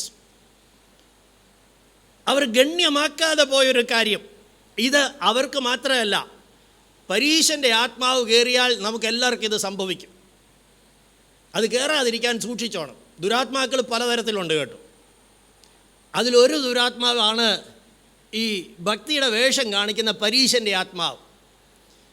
അത് ജീവിതത്തിൽ സംഭവിക്കാനുള്ള പ്രശ്നം ഇതാണ്, നെഗ്ലിജൻസ്. എന്താണ് negligence? They neglected the weightier matters of the law. ന്യായപ്രമാണത്തിലെ ഘനമേറിയ കാര്യങ്ങളൊക്കെ അവർ വിട്ടുകളഞ്ഞു. ഘനമേറിയ കാര്യങ്ങൾ അവിടെ പറയുന്ന ചില കാര്യങ്ങൾ ഇതാണ്: ന്യായം, കരുണ, വിശ്വസ്തത. ഈ കാര്യങ്ങളെല്ലാം അകമേയുള്ള നമ്മുടെ ക്യാരക്ടറുമായി, സ്വഭാവവുമായി ബന്ധപ്പെട്ട കാര്യങ്ങളാണ്. ന്യായം ഒരാളുടെ സ്വഭാവമാണ്, കരുണ ഒരാളുടെ സ്വഭാവമാണ്, വിശ്വസ്തത ഒരാളുടെ സ്വഭാവമാണ്. അതിന് നമുക്ക് പഠിച്ച് പാസ്സാകാൻ പറ്റുന്ന കാര്യമല്ല, ഒരു ഡിഗ്രി എടുക്കാൻ പറ്റുന്ന കാര്യമല്ല. അത് ജീവിതത്തിൽ വർക്കൗട്ട് ചെയ്യേണ്ട, നാളുകളായി പരിശീലിപ്പിച്ച് ജീവിതത്തിൽ നാം കൊണ്ടുവരേണ്ടതായിട്ടുള്ള ചില സ്വഭാവങ്ങളാണ്, ക്യാരക്ടർ റിലേറ്റഡ് മാറ്റേഴ്സ്. എന്നാൽ അവർ ഊന്നൽ കൊടുത്തിരുന്നത്, അവർ കാര്യമായി ഗൗനിച്ചിരുന്ന കാര്യങ്ങളുണ്ട്. തുളസി, ചതകുപ്പ, ജീരകം എന്നിവയിൽ പതാരം കൊടുക്കുക, ദശാംശം കൊടുക്കുക, ഇതെല്ലാം ഔട്ട്വേർഡ് ഫോം ഓഫ് ഗോഡ്ലിനെസ്, ഭക്തിയുടെ പുറമേയുള്ള കാര്യങ്ങളാണ് അവർ ശ്രദ്ധിച്ചുകൊണ്ടിരുന്നത്. അതാണ് വാസ്തവത്തിൽ ഒരു പരീശൻ്റെ സ്വഭാവം. പുറമേ ഉള്ളതെല്ലാം ഇങ്ങനെ നോക്കിക്കൊണ്ടിരിക്കും. ഉടുപ്പിൻ്റെ കളർ എന്താ, ഷർട്ടിന് എത്ര നീളമുണ്ട്, ഇരിക്കുന്നത് എങ്ങനെയാണ്, കാല് നീട്ടിയാണോ കാല് ചരിച്ചാണോ, എല്ലാം ഇതൊക്കെയാണ് ശ്രദ്ധ മുഴുവനും. പുറമേയുള്ള കാര്യങ്ങൾ, ദശാംശം കൊടുക്കുന്നുണ്ടോ, ആരാധനയ്ക്ക് എല്ലാ ദിവസവും വരുന്നുണ്ടോ? ഇങ്ങനെ പുറമേ ഉള്ള കാര്യങ്ങൾ. അപ്പോൾ ഈ പരീശന്മാരെ സംബന്ധിച്ചിടത്തോളം നെഗ്ലിജൻസ് ഉണ്ടായിരുന്ന ഒരു കാര്യം, ഈ പ്രശ്നം എല്ലാ വിശ്വാസികൾക്കും സംഭവിക്കാം. കുറേ കാലം വിശ്വാസ ജീവിതത്തിൽ മുന്നോട്ട് പോയി കഴിയുമ്പോൾ നാം ഈ പുറമേയുള്ള കാര്യങ്ങൾക്ക് മാത്രം പ്രാധാന്യം കൊടുക്കുന്ന ഒരവസ്ഥയിലേക്ക് വരും. അകത്ത് വർക്കൗട്ട് ചെയ്യേണ്ട ചില കാര്യങ്ങളുണ്ട്. നമ്മുടെ സ്വഭാവം, നമ്മുടെ ക്യാരക്ടർ, ദൈവ സ്വഭാവം, അതിലേക്ക് ഇന്നലെ നമ്മൾ ചിന്തിച്ചു. ദിവ്യ സ്വഭാവത്തിന് കൂട്ടാളികളായില്ലെങ്കിൽ ലോകത്തിന് മോഹത്താൽ നശിച്ചു പോകും. അത് വിട്ടൊഴിയണം, അതിൽ നിന്ന് എസ്കേപ്പ് ചെയ്യണം. അതുകൊണ്ട് ഈ നാളുകളിൽ രക്ഷയെ നാം നെഗ്ലക്റ്റ് ചെയ്യുന്നുണ്ടോ, ഗണ്യമാക്കാതെ പോകുന്നുണ്ടോ എന്ന് പരിശോധിക്കേണ്ട ഒന്നാമത്തെ പോയിൻ്റ്. 4 ക്വസ്റ്റ്യൻസ് ഉണ്ട്. 4 പോയിൻ്റ് പരിശോധിച്ചാൽ എൻ്റെ ജീവിതത്തിൽ ഞാൻ ഈ രക്ഷയെ ഗണ്യമാക്കുന്നുണ്ടോ ഇല്ലയോ എന്ന് അറിയാൻ കഴിയും. അകത്തെ വിഷയങ്ങളിലാണോ എൻ്റെ ജീവിതം അധികം ശോഭയുള്ളതായി, ദൈവ സ്വഭാവമുള്ളതായി, യേശുവിനോട് അനുരൂപപ്പെടുന്നതായി മാറണം എന്നുള്ളതാണോ ഞാൻ ശ്രദ്ധിക്കുന്നത്? അതോ പുറമെ മറ്റുള്ളവരെ എങ്ങനെ ഇംപ്രസ് ചെയ്യണം, മറ്റുള്ളവരെ എങ്ങനെ ബോധ്യപ്പെടുത്തണം എന്നുള്ളതാണോ ഞാൻ ശ്രദ്ധിക്കുന്നത്? ഇത് അപകടമാണ്. വാസ്തവത്തിൽ ഇന്നത്തെ ആത്മീയ ലോകം പരീശന്മാരെ കൊണ്ട് നിറഞ്ഞിരിക്കുന്ന ഒരു ലോകമാണ്. മറ്റുള്ളവരെ എങ്ങനെയെങ്കിലും ഇംപ്രസ് ചെയ്യണം. ഭംഗിയായി പ്രാർത്ഥന ചൊല്ലാം, ഭംഗിയായി കാര്യങ്ങൾ ചെയ്യാനറിയാം. പക്ഷെ അകത്ത് ദൈവസന്നിധിയിലിരുന്ന് നുറുങ്ങിയ ഹൃദയത്തോടുകൂടെ അന്യായം, കരുണ, വിശ്വസ്തത എന്നിങ്ങനെയുള്ള യേശുവിൻ്റെ സ്വഭാവം എൻ്റെ ഉള്ളിൽ ആകണമെന്ന് ആഗ്രഹിച്ച് അതിനുവേണ്ടി ഹൃദയഭാരത്തോടുകൂടെ ഉപവസിച്ച് പ്രാർത്ഥിക്കുന്നതാണ് രക്ഷയെ ഗണ്യമാക്കുന്നതിൻ്റെ അടയാളം. ഫിലിപ്പിലേഖനം പറയുന്നത്, ഭയത്തോടും വിറയലോടും കൂടെ വർക്കൗട്ട് യുവർ സാൽവേഷൻ, നിങ്ങളുടെ രക്ഷയെ പ്രവർത്തിച്ചു കൊണ്ടിരിക്കണം. ഇതേ കാര്യം അന്ത്യകാലത്തെക്കുറിച്ച് പൗലോസ് തിമോത്തിയോസിന് എഴുതുമ്പോൾ 2 തിമോത്തിയോസ് 3-ാം അധ്യായത്തിൻ്റെ 5-ാം വാക്യത്തിൽ നമുക്ക് കാണാൻ കഴിയും. 2 തിമോത്തി chapter 3 and verse 5. 2 തിമോത്തിയോസ് 3-ാം അധ്യായം 5-ാം വാക്യം. ഭോഗപ്രിയരായി ഭക്തിയുടെ വേഷം ധരിച്ച് അതിൻ്റെ ശക്തി ത്യജിക്കുന്നവരുമായിരിക്കും. ഭക്തി അല്ലെങ്കിൽ ഗോഡ്ലിനെസ്, ദൈവഭക്തി എന്നുള്ളതിന് അകവുമുണ്ട് പുറവുമുണ്ട്. ഇവിടെ നമ്മൾ പറയുന്നത് ദ ഫോം ഓഫ് ഗോഡ്ലിനെസ്. വേഷത്തിൽ പുറമേ നോക്കിയാൽ എല്ലാ കാര്യങ്ങളും ആർക്കും ഒരു കുറ്റം പറയാനായിട്ടില്ല. പരീശന്മാരെ നോക്കിയിട്ട് യേശു പറഞ്ഞത് അതാണ്. ആ 23-ാം അധ്യായം ശ്രദ്ധിച്ച് വായിച്ചാൽ അവരോടത് പറയുന്നുണ്ട്. നിങ്ങൾ കിണ്ടികിണ്ണങ്ങളുടെ പുറം വെടിപ്പാക്കുന്നു, പുറം വെടിപ്പാക്കാൻ നിങ്ങൾ വളരെ ഉത്സാഹിക്കുക. പക്ഷെ അകമയോ ചത്തവരുടെ അസ്ഥികൾ വെള്ളതേച്ച ശവക്കല്ലറ പോലെ ചീഞ്ഞു നാറുന്ന അഴുക്ക് നിറഞ്ഞിരിക്കുകയാണ്. അകത്ത് വെളിപ്പെടേണ്ട ന്യായം, കരുണ, വിശ്വസ്തത എന്നൊന്നും നിങ്ങളുടെ ജീവിതത്തിലില്ല. അതാണ് പരീശന്മാരോട് പറഞ്ഞത്. അതുകൊണ്ട് പുറം വെടിപ്പാക്കണ്ട എന്നാണോ? കർത്താവ് എന്താ പറഞ്ഞത്? മുൻപേ അകം വെടിപ്പാക്കുക, അപ്പോൾ പുറം താനെ വെടിപ്പാകും. അകത്ത് നിന്നാണ് ഈ വെടിപ്പ് പുറത്തേക്ക് പോകേണ്ടത്. അതാണ് രക്ഷയെ ഗണ്യമാക്കുന്നുണ്ടോ എന്നുള്ളത്. നമ്മുടെ പ്രയോറിറ്റീസ് എന്താണ്? നമ്മുടെ മുൻഗണനകൾ എന്താണ്? പുറമേയുള്ള ഒരു വേഷഭക്തിക്കാണ് മുൻഗണനയെങ്കിൽ നമ്മൾ പരീശന്മാരുടെ കൂട്ടത്തിലായിപ്പോയി, രക്ഷയെ അവഗണിക്കുന്നവരുടെ കൂട്ടത്തിലായിപ്പോയി, ഗണ്യമാക്കാതെ പോകുന്നവരുടെ കൂട്ടത്തിലായിപ്പോയി. രക്ഷയെ ഗണ്യമാക്കുന്നവർ, ഗൗനിക്കുന്നവർ, ഗൗരവമായി എടുക്കുന്നവർ ഓരോ ദിവസം കഴിയും തോറും യേശുവിനോട് അനുരൂപപ്പെടത്തക്കവണ്ണം ദൈവസന്നിധിയിൽ ചെന്നിരുന്ന് ലോകം എന്തെല്ലാം പറഞ്ഞാലും, ലോകം ചുറ്റുപാടുകൾ ഇളകി മറിഞ്ഞാലും അവർക്കൊറ്റ വിഷയമുള്ളൂ: വല്ല വിധേനയും മരിച്ചവരുടെ നിന്നുള്ള പുനരുത്ഥാനം പ്രാപിക്കണം, അവനോട് സദൃശന്മാരായി തീരണം. Are we neglecting so great a salvation? What is our priority? നമ്മുടെ അകത്തെ വിഷയത്തിനാണോ നമുക്ക് മുൻഗണന? അതിനുവേണ്ടിയാണോ നാം പ്രാർത്ഥിക്കുന്നത്? നമ്മുടെ പ്രാർത്ഥനകളുടെ 90% പുറമേയുള്ള കാര്യങ്ങൾക്കല്ലേ? അങ്ങനെയാണെങ്കിൽ അതൊന്നും പ്രാർത്ഥിക്കരുതെന്ന് കർത്താവ് പറഞ്ഞിട്ടില്ല. U are neglecting. കർത്താവ് പറഞ്ഞു, എന്ത് തിന്നും, എന്ത് കുടിക്കും, എന്തുടുക്കും, ഇതെല്ലാം സ്വർഗസ്ഥനായ പിതാവ് നിങ്ങൾക്ക് വേണ്ടി കരുതുന്നു. നിങ്ങൾക്കത് ആവശ്യമുണ്ട് എന്ന് കർത്താവിനറിയാം, അത് തരാനും കർത്താവിനറിയാം. പക്ഷേ seek first the kingdom of God and his righteousness. മുൻപേ അവൻ്റെ രാജ്യവും അവൻ്റെ നീതിയും അന്വേഷിക്കണം. അപ്പോൾ നമ്മുടെ മുൻഗണനകൾ അകത്തെ വിഷയവും ക്യാരക്ടർ റിലേറ്റഡ്, സ്വഭാവ സംബന്ധമായ വിഷയങ്ങളിൽ നിന്ന് മാറിപ്പോയെങ്കിൽ, ഒരുപക്ഷെ ആദ്യകാലത്ത് അതുണ്ടായിരുന്നിരിക്കാം. പതുക്കെ പ്രയോറിറ്റി മുഴുവനും പുറമേയുള്ള കാര്യങ്ങളിലേക്ക് മാറിപ്പോയെങ്കിൽ നമുക്കിന്ന് പകൽക്കാലം മടങ്ങി വരാം. കർത്താവേ, ഈ നെഗ്ലിജൻസ് എന്നോട് ക്ഷമിക്കണമേ. ഗണ്യമാക്കാതെ പോയി കർത്താവേ.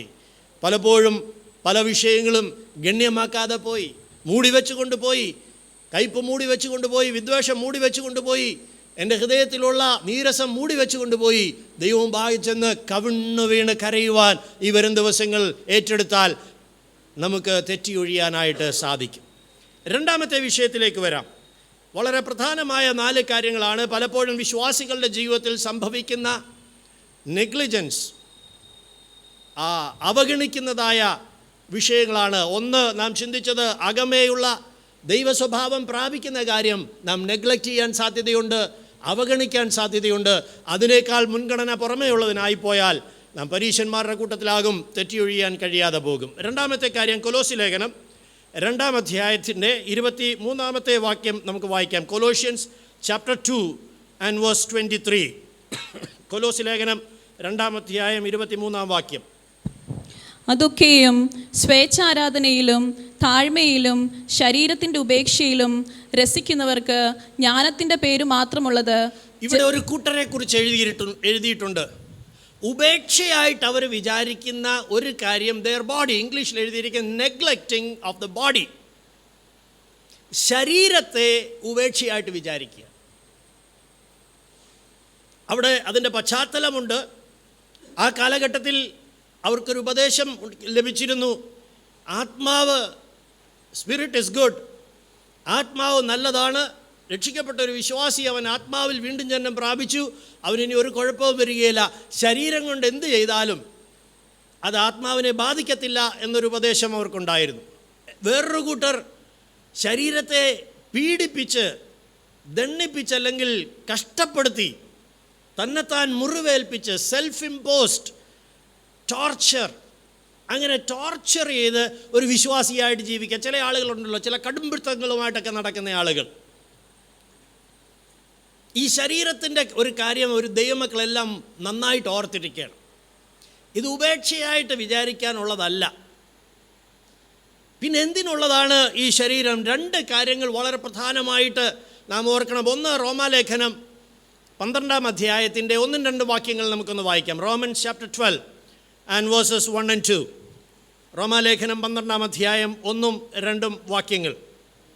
സഹോദരന്മാരെ, ഞാൻ ദൈവത്തിൻ്റെ മനസ്സിൽ ഓർമ്മിപ്പിച്ച് നിങ്ങളെ പ്രബോധിപ്പിക്കുന്നത്, നിങ്ങൾ ബുദ്ധിയുള്ള ആരാധനയായി നിങ്ങളുടെ ശരീരങ്ങളെ ജീവനും വിശുദ്ധിയും ദൈവത്തിന് പ്രസാദവുമുള്ള യാഗമായി സമർപ്പിക്കുക. ശരീരം ദൈവം നമുക്ക് തന്നിരിക്കുന്നത്, present your bodies, offer your bodies. നമ്മുടെ ഈ ശരീരങ്ങൾ ദൈവത്തിന് യാഗമായിട്ട് അർപ്പിക്കാൻ ദൈവം തന്നിരിക്കുന്നത്. ദൈവത്തിന് യാഗമായിട്ട്. അതിൻ്റെ അർത്ഥം ഈ ശരീരത്തെ കുത്തി മുറിവേൽപ്പിച്ച്, ഉപദ്രവിച്ച്, കഷ്ടപ്പെടുത്തി ജീവിക്കണമെന്നല്ല, തന്നെത്താൻ പീഡിപ്പിച്ച് ജീവിക്കണമെന്നല്ല. അങ്ങനെ ദൈവത്തെ പ്രസാദിപ്പിക്കാൻ ശ്രമിക്കുന്ന വിശ്വാസ സമൂഹങ്ങളുണ്ട് പുറത്ത്. ജാതികളുടെ കൂട്ടത്തിൽ അങ്ങനെ ദൈവത്തെ പ്രസാദിപ്പിക്കാൻ വേണ്ടി ശരീരത്തെ ഉപദ്രവിക്കുന്ന ആളുകളുണ്ട്. വേദപുസ്തകം നമ്മോടത് ആവശ്യപ്പെടുന്നില്ല. എന്നാൽ ഈ ശരീരം ഊനമില്ലാത്ത ഒരു യാഗമായി ദൈവത്തിന് അർപ്പിക്കാനാണ് കർത്താവ് വെച്ചിരിക്കുന്നത്. ഒരു സ്തോത്രം പറയുമ്പോൾ, ശ്രദ്ധിച്ച് കേൾക്കണം, ഒരു സ്തോത്രം പറയുമ്പോൾ ഈ നാക്കുകൊണ്ട് ദൈവത്തിന് പ്രസാദമല്ലാത്തതൊന്നും പറഞ്ഞിട്ടില്ല എന്ന പ്രാഗൽഭ്യത്തോടെ പറയാൻ പറ്റണം. അതാണ് ദൈവത്തിന് പ്രസാദമുള്ള സ്തോത്രം. അല്ലാത്ത എല്ലാ സൂത്രവും. കൈ അടിക്കുമ്പോൾ ഈ കൈകൊണ്ട് ദൈവത്തിന് യോഗ്യമല്ലാത്ത ഒരു പ്രവൃത്തി ചെയ്തിട്ടില്ല എന്ന് പ്രാഗൽഭ്യത്തോടെ കൈയടിക്കാൻ പറ്റണം. അല്ലെങ്കിൽ അത് ചിലമ്പുന്ന കൈത്താളമാണ്. ഈ ശരീരം ദൈവത്തിന് യാഗമർപ്പിക്കാനുള്ളതാണ്. പഴയ നിയമകാലത്തെ നിങ്ങളൊന്ന് ആലോചിച്ച് നോക്കിക്കേ. യാഗം കഴിക്കാനായിട്ട് ദേവാലയത്തിലേക്ക് ഒരു മൃഗവുമായി, ഒരാടുമായിട്ട് പോകുമ്പോൾ പുരോഹിതൻ യാഗം കഴിക്കുന്നതിന് മുമ്പ് ആ യാഗമൃഗത്തെ അടിമുടി പരിശോധിക്കും. വല്ല ഊനവും ഉണ്ടെങ്കിൽ കൊണ്ടുപോയിക്കൊള്ളാൻ പറയും. മലാഖിയിൽ പുരോഹിതന്മാരോട് ദൈവം ശാസനയായി പറയുന്ന കാര്യം ഊനമുള്ളതിനെ യാഗം കഴിക്കുന്ന വിഷയമാണല്ലോ. പുതിയ നിയമസഭയിൽ ഇതുപോലെ ഊനം പരിശോധിക്കാൻ ദൈവം ആരെയെങ്കിലും ഉണ്ടായിരുന്നെങ്കിൽ നമുക്ക് പലർക്കും ആരാധനയ്ക്ക് വരാൻ പറ്റുകയില്ലായിരുന്നു. കാരണം ഈ ശരീരവും നാം എഴുന്നള്ളിച്ചോണ്ട് വരുന്ന, നാം കെട്ടി വലിച്ചോണ്ട് വരുന്ന ഈ ശരീരമുണ്ടല്ലോ, അത് ദൈവത്തിന് പ്രസാദമുള്ളൊരു യാഗമായി തീരണം. ഊനമില്ലാത്തതായിരിക്കണം. അതവിടെ എഴുതിയിരിക്കുന്ന ജീവനുള്ളതായിരിക്കണം, വിശുദ്ധമായിരിക്കണം, ദൈവത്തിന് പ്രസാദമായിരിക്കണം. ദൈവമക്കളെ, do not neglect your body. നമ്മുടെ ചിന്താഗതി എന്തും പറയാം, എന്തും കാണിക്കാം, എന്തും ചെയ്യാം, പിന്നെ 2 മറുഭാഷയും 2 സ്വോത്രമൊക്കെ പറഞ്ഞാൽ ഓ എന്തോ ഒരു അനുഗ്രഹമാണ്. No, you are neglecting your salvation. രക്ഷയെ ഗണ്യമാക്കാതെ പോകുക, രക്ഷയെ ഗണ്യമാക്കാതെ ജീവിക്കുക. നിൻ്റെ കണ്ണ് ജീവനുള്ള ദൈവത്തിൻ്റെ ആ പരിശുദ്ധ ദൈവത്തെ ദർശിക്കാനാണ് ദൈവസന്നിധിയിൽ വരുന്നതെങ്കിൽ ഒരു പ്രാഗൽഭ്യത്തോടെ വേണം. ഈ കണ്ണുകൊണ്ട് യോഗ്യമല്ലാത്തതൊന്നും കാണാൻ ഞാൻ ഇരുന്നിട്ടില്ല. യെശയ്യാവ് ആ ദർശനം കണ്ടപ്പോൾ തനിക്കൊരു കാര്യം മനസ്സിലായി. അയ്യോ, ഊനമുള്ളവനാണ് ഞാൻ, ശുദ്ധിയില്ലാത്ത അധരങ്ങളുള്ളവനാണ് ഞാൻ. അവൻ ദൈവസന്നിധിയിൽ ചെന്നിരുന്ന് അവൻ്റെ ആ യാഗപീഠത്തിലെ തീക്കനൽ കൊണ്ടൊരു ശുദ്ധീകരണം പ്രാപിച്ചു. പഴയ നിയമത്തിൽ ഊനമില്ലാത്തൊരു യാഗമൃഗവുമായിട്ട് അവർ പോകണമായിരുന്നു. എന്നാൽ പുതിയ നിയമത്തിൽ നമുക്കൊരു പ്രത്യേക വിഷയം ദൈവം ക്രമീകരിച്ചിട്ടുണ്ട്. ദൈവസന്നിധിയിലേക്ക് വരുന്നതിന് മുമ്പ് ഇരുന്ന് നമ്മുടെ കുറവുകളൊന്ന് സമ്മതിച്ച് ഏറ്റു പറയാമെങ്കിൽ അവൻ്റെ പുത്രനായ യേശുവിൻ്റെ രക്തം, ഊനമില്ലാത്ത ദൈവത്തിൻ്റെ കുഞ്ഞാടായ യേശുവിൻ്റെ രക്തം സകല പാപവും പോക്കി നമ്മെ ശുദ്ധീകരിക്കും. പിന്നെയും പോയി അത് ചെയ്യരുത്. കർത്താവ് പറയും, പോക, ഇനി പാപം ചെയ്യരുത്. അതുകൊണ്ട് ദൈവസന്നിധിയിൽ ദൈവത്തെ ആരാധിക്കാനായിട്ട് വരുമ്പോൾ എല്ലാ ദിവസവും ഓർത്തോണം. അത് ഞായറാഴ്ച മാത്രമല്ല, രാവിലെ എഴുന്നേൽക്കുമ്പോഴും രാത്രി കിടന്നുറങ്ങുമ്പോഴും ദൈവസന്നിധിയിൽ ഇരുന്ന് നമ്മുടെ ഊനങ്ങൾ, നമ്മുടെ കുറവുകൾ കണ്ടുപിടിച്ച് ദൈവത്തോട് ഏറ്റുപറയുകയും കണ്ണുനീരോടുകൂടെ, കർത്താവേ, എൻ്റെ ഈ കുറവുകൾ ശുദ്ധീകരിക്കുന്ന നിൻ്റെ ആ ഊനമില്ലാത്ത കുഞ്ഞാടിൻ്റെ രക്തം എൻ്റെ മേൽ തളിച്ച് എന്നെ വെടിപ്പാക്കണമേ എന്ന് നാം സമർപ്പിക്കുമെങ്കിൽ, പ്രാർത്ഥിക്കുമെങ്കിൽ നമ്മുടെ ഈ ശരീരത്തെ നെഗ്ലക്റ്റ് ചെയ്യാതെ ജീവിക്കാം. അത് ചെയ്യുന്നില്ലെങ്കിൽ U are neglecting your body. നമ്മുടെ ഈ ശരീരത്തെ നമ്മൾ ഗണ്യമാക്കാതെ കൊണ്ടു കിടക്കുക. ശരീരത്തെ ഗണ്യമാക്കാതെ നെഗ്ലക്റ്റ് ചെയ്യുന്നത് വിശ്വാസികൾക്ക് അപകടം വിളിച്ചു വരുത്തി. ഇത് ഉയർത്തെഴുന്നേക്കേണ്ട ശരീരമാണ്, ഇത് രൂപാന്തരം പ്രാപിക്കേണ്ട ശരീരമാണ്. ഇന്നലെ ഞാൻ ഓർപ്പിച്ചല്ലോ, കർത്താവിൻ്റെ വരവിനുകൊണ്ട് മരണം വഴിയായി കടന്നു പോകുന്നവർ ഭാഗ്യവാന്മാരാണ്. കാരണം അവർക്കതിന് മുമ്പ് ഒരു ശുദ്ധീകരണത്തിനൊരു അവസരമൊക്കെ ദൈവം കൊടുക്കും. പക്ഷേ പെട്ടുപോയാൽ, ഇന്നെങ്ങാനും കർത്താവ് വന്നു പോയെങ്കിൽ രൂപാന്തരം പ്രാപിക്കുന്ന അത്ര എളുപ്പമുള്ള കാര്യമല്ല. അത് പ്രാപിക്കണമെങ്കിൽ ശരീരത്തെ ഉപേക്ഷയായി വിചാരിക്കരുത്. രണ്ടാമത്തെ കാര്യം, ഒന്ന്, ഈ ശരീരം ദൈവത്തിന് അർപ്പിക്കേണ്ട ഒരു യാഗമാണെന്ന് ഓർത്തുകൊണ്ട് അവൻ്റെ പുത്രനായ യേശുവിൻ്റെ രക്തത്താലുള്ള ശുദ്ധീകരണം പ്രാപിച്ച് ഊനമില്ലാത്ത ഒരു യാഗമായി വേണം ദൈവസന്നിധിയിൽ വന്ന് ദൈവത്തെ ആരാധിക്കുവാൻ. അതിനൊരുക്കമില്ലെങ്കിൽ ദൈവത്തെ ആരാധിക്കരുത്, അപ്പവീഞ്ഞുകളിൽ കൈനീട്ടരുത്. അതാണ് പ്രമാണം. രണ്ടാമത്തെ കാര്യം, 1 കൊരിന്ത്യർ 3-ാം അധ്യായം 16-ാം വാക്യം ആദ്യം വായിക്കാം. 1 കൊരിന്ത്യർ 3-ാം അധ്യായം 16-ാം വാക്യം. 1 Corinthians 3:16. നിങ്ങൾ ദൈവത്തിൻ്റെ മന്ദിരമെന്നും ദൈവത്തിൻ്റെ ആത്മാവ് നിങ്ങളിൽ വസിക്കുന്നുവെന്നും അറിയുന്നില്ലയോ? നിങ്ങൾ, you are the temple of God. ഈ ശരീരം, അത് നമ്മുടെ ഓരോരുത്തരുടെയും ശരീരവും ദൈവസഭയെന്ന ശരീരവും രണ്ടും അതിനകത്ത് അർത്ഥമാക്കുന്നുണ്ട്. ദൈവത്തിൻ്റെ മന്ദിരമാണ്, ദൈവത്തിൻ്റെ ആത്മാവ് വസിക്കുന്ന ദൈവത്തിൻ്റെ മന്ദിരമാണ്. ഇനി 1 കൊരിന്ത്യർ 6-ാം അധ്യായം 19-ാം വാക്യം ഒന്ന് വായിച്ചേ. 19ഉം 20ഉം വാക്യങ്ങൾ. Chapter 6, 19 and 20. 6-ാം അധ്യായം 19ഉം 20ഉം. ദൈവത്തിന്റെ ദാനമായി നിങ്ങളിൽ ഇരിക്കുന്ന പരിശുദ്ധാത്മാവിന്റെ മന്ദിരമാകുന്ന, വീണ്ടും പറയുകയാണ്, നിങ്ങളിലിരിക്കുന്ന, ഇവിടെ വ്യക്തികളോട് പറയുക. മറ്റൊരു സഭയോടൊന്ന് എടുത്താൽ ഇവിടെ വ്യക്തിയോട് പറയുകയാണ്, നിങ്ങളിലിരിക്കുന്ന പരിശുദ്ധാത്മാവിന്റെ മന്ദിരമാണ് നിങ്ങളുടെ ശരീരമെന്നും നിങ്ങളെ വിലയ്ക്ക് വാങ്ങിയിരിക്കയാൽ നിങ്ങൾ താന്താങ്ങൾക്കുള്ളവരല്ല എന്നും അറിയുന്നില്ലയോ? അതുകൊണ്ട് ആകയാൽ നിങ്ങളുടെ ശരീരം കൊണ്ട് ദൈവത്തെ മഹത്വപ്പെടുത്തണം. ഈ ശരീരം പരിശുദ്ധാത്മാവിന്റെ മന്ദിരമാണ്. അത് പരിശുദ്ധാത്മാവിന്റെ മന്ദിരമായി സൂക്ഷിക്കണം. വചനം പറയുന്നു, ഈ മന്ദിരം നശിപ്പിക്കുന്നവനെ ഞാൻ നശിപ്പിക്കും.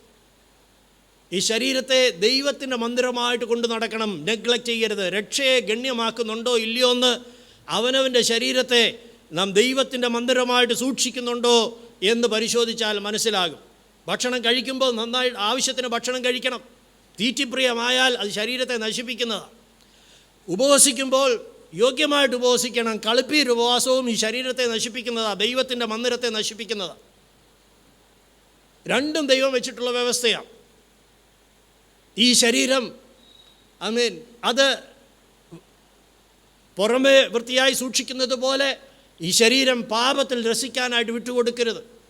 ശരീരത്തിൻ്റെ ഇച്ഛകൾ, ജഡത്തിൻ്റെ ഇച്ഛകൾ സാത്താൻ്റെ വശീകരണത്തിൽ പ്രബലപ്പെടുമ്പോൾ അതിനെ ജയിക്കുന്ന ആത്മാവിനാൽ അതിനെ കീഴടക്കിക്കൊണ്ട്, അതിനെ ജയിച്ചുകൊണ്ട് ഇത് ദൈവത്തിൻ്റെ പരിശുദ്ധാത്മാവിൻ്റെ മന്ദിരമായിട്ട് ഉപയോഗിക്കണം. കൈകൊണ്ട് ചെയ്യുന്ന പ്രവൃത്തികൾ, നാവ് കൊണ്ട് പറയുന്ന കാര്യങ്ങൾ, നാം അധ്വാനിക്കുന്ന കാര്യങ്ങൾ, ജോലി സ്ഥലത്താണെങ്കിലും വീട്ടിലാണെങ്കിലും ശുശ്രൂഷയിലാണെങ്കിലും ചെയ്യുന്നതെല്ലാം ദൈവത്തിൻ്റെ മഹത്വത്തിനായിട്ട് ചെയ്യണം. അതാണ് ഏറ്റവും പ്രധാനപ്പെട്ട കാര്യം. ഈ ശരീരം, ഒറ്റ വാക്കി പറഞ്ഞാൽ, ശരീരം കൊണ്ട് ദൈവത്തെ മഹത്വപ്പെടുത്തണം.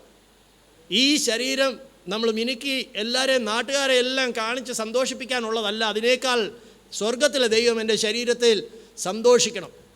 അതാണ് ദൈവം ആഗ്രഹിക്കുന്നത്. ലോകം മുഴുവനും ഇന്ന് ശരീരം പ്രദർശിപ്പിച്ചുകൊണ്ട് നടക്കുന്ന ഒരു കാലഘട്ടത്തിലാണ്. ആണും പെണ്ണും വ്യത്യാസമില്ലാതെ മനുഷ്യരെ എങ്ങനെയെങ്കിലും അവരുടെ ശരീരം കാണിക്കാനായിട്ടാണ് ലോകം മുഴുവനും നടക്കുന്നത്. ദൈവപൈതലേ, നിൻ്റെ ശരീരം ദൈവത്തിൻ്റെ മന്ദിരമാണ്. അവൻ നിൻ്റെ ശരീരത്തെ നോക്കി സന്തോഷിക്കട്ടെ. ഞാൻ സൃഷ്ടിച്ച എൻ്റെ മകനാണ്, എൻ്റെ മകളാണെന്ന് ഓർത്ത് പിതാവ് സന്തോഷിക്കുന്ന, ദൈവം സന്തോഷിക്കുന്ന വണ്ണം ദൈവത്തിന് മഹത്വമാകുമാറ് ഈ ശരീരം കൊണ്ട് ജീവിക്കണം. ഈ ശരീരം വിടാൻ കർത്താവ് പറയുമ്പോൾ വിട്ടേച്ച് പൊക്കോണം, ബാക്കി ഈ ശരീരത്തിൻ്റെ കാര്യം കർത്താവ് ചെയ്തോളും.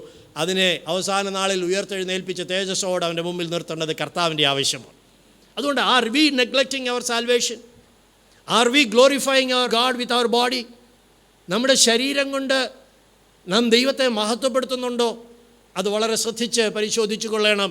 ശരീരം ഉപേക്ഷയായി വിചാരിച്ച് അതിനെ ഉപദ്രവിക്കുന്നവർ, അതിനെ പീഡിപ്പിക്കുന്നവർ, അതുകൊണ്ടാണ് ശരീരത്തെ തന്നെത്താൻ തല്ലുന്നത്, തന്നെത്താൻ നെഞ്ചത്തടിക്കുന്നത്, ആത്മഹത്യ ചെയ്യുന്നത്.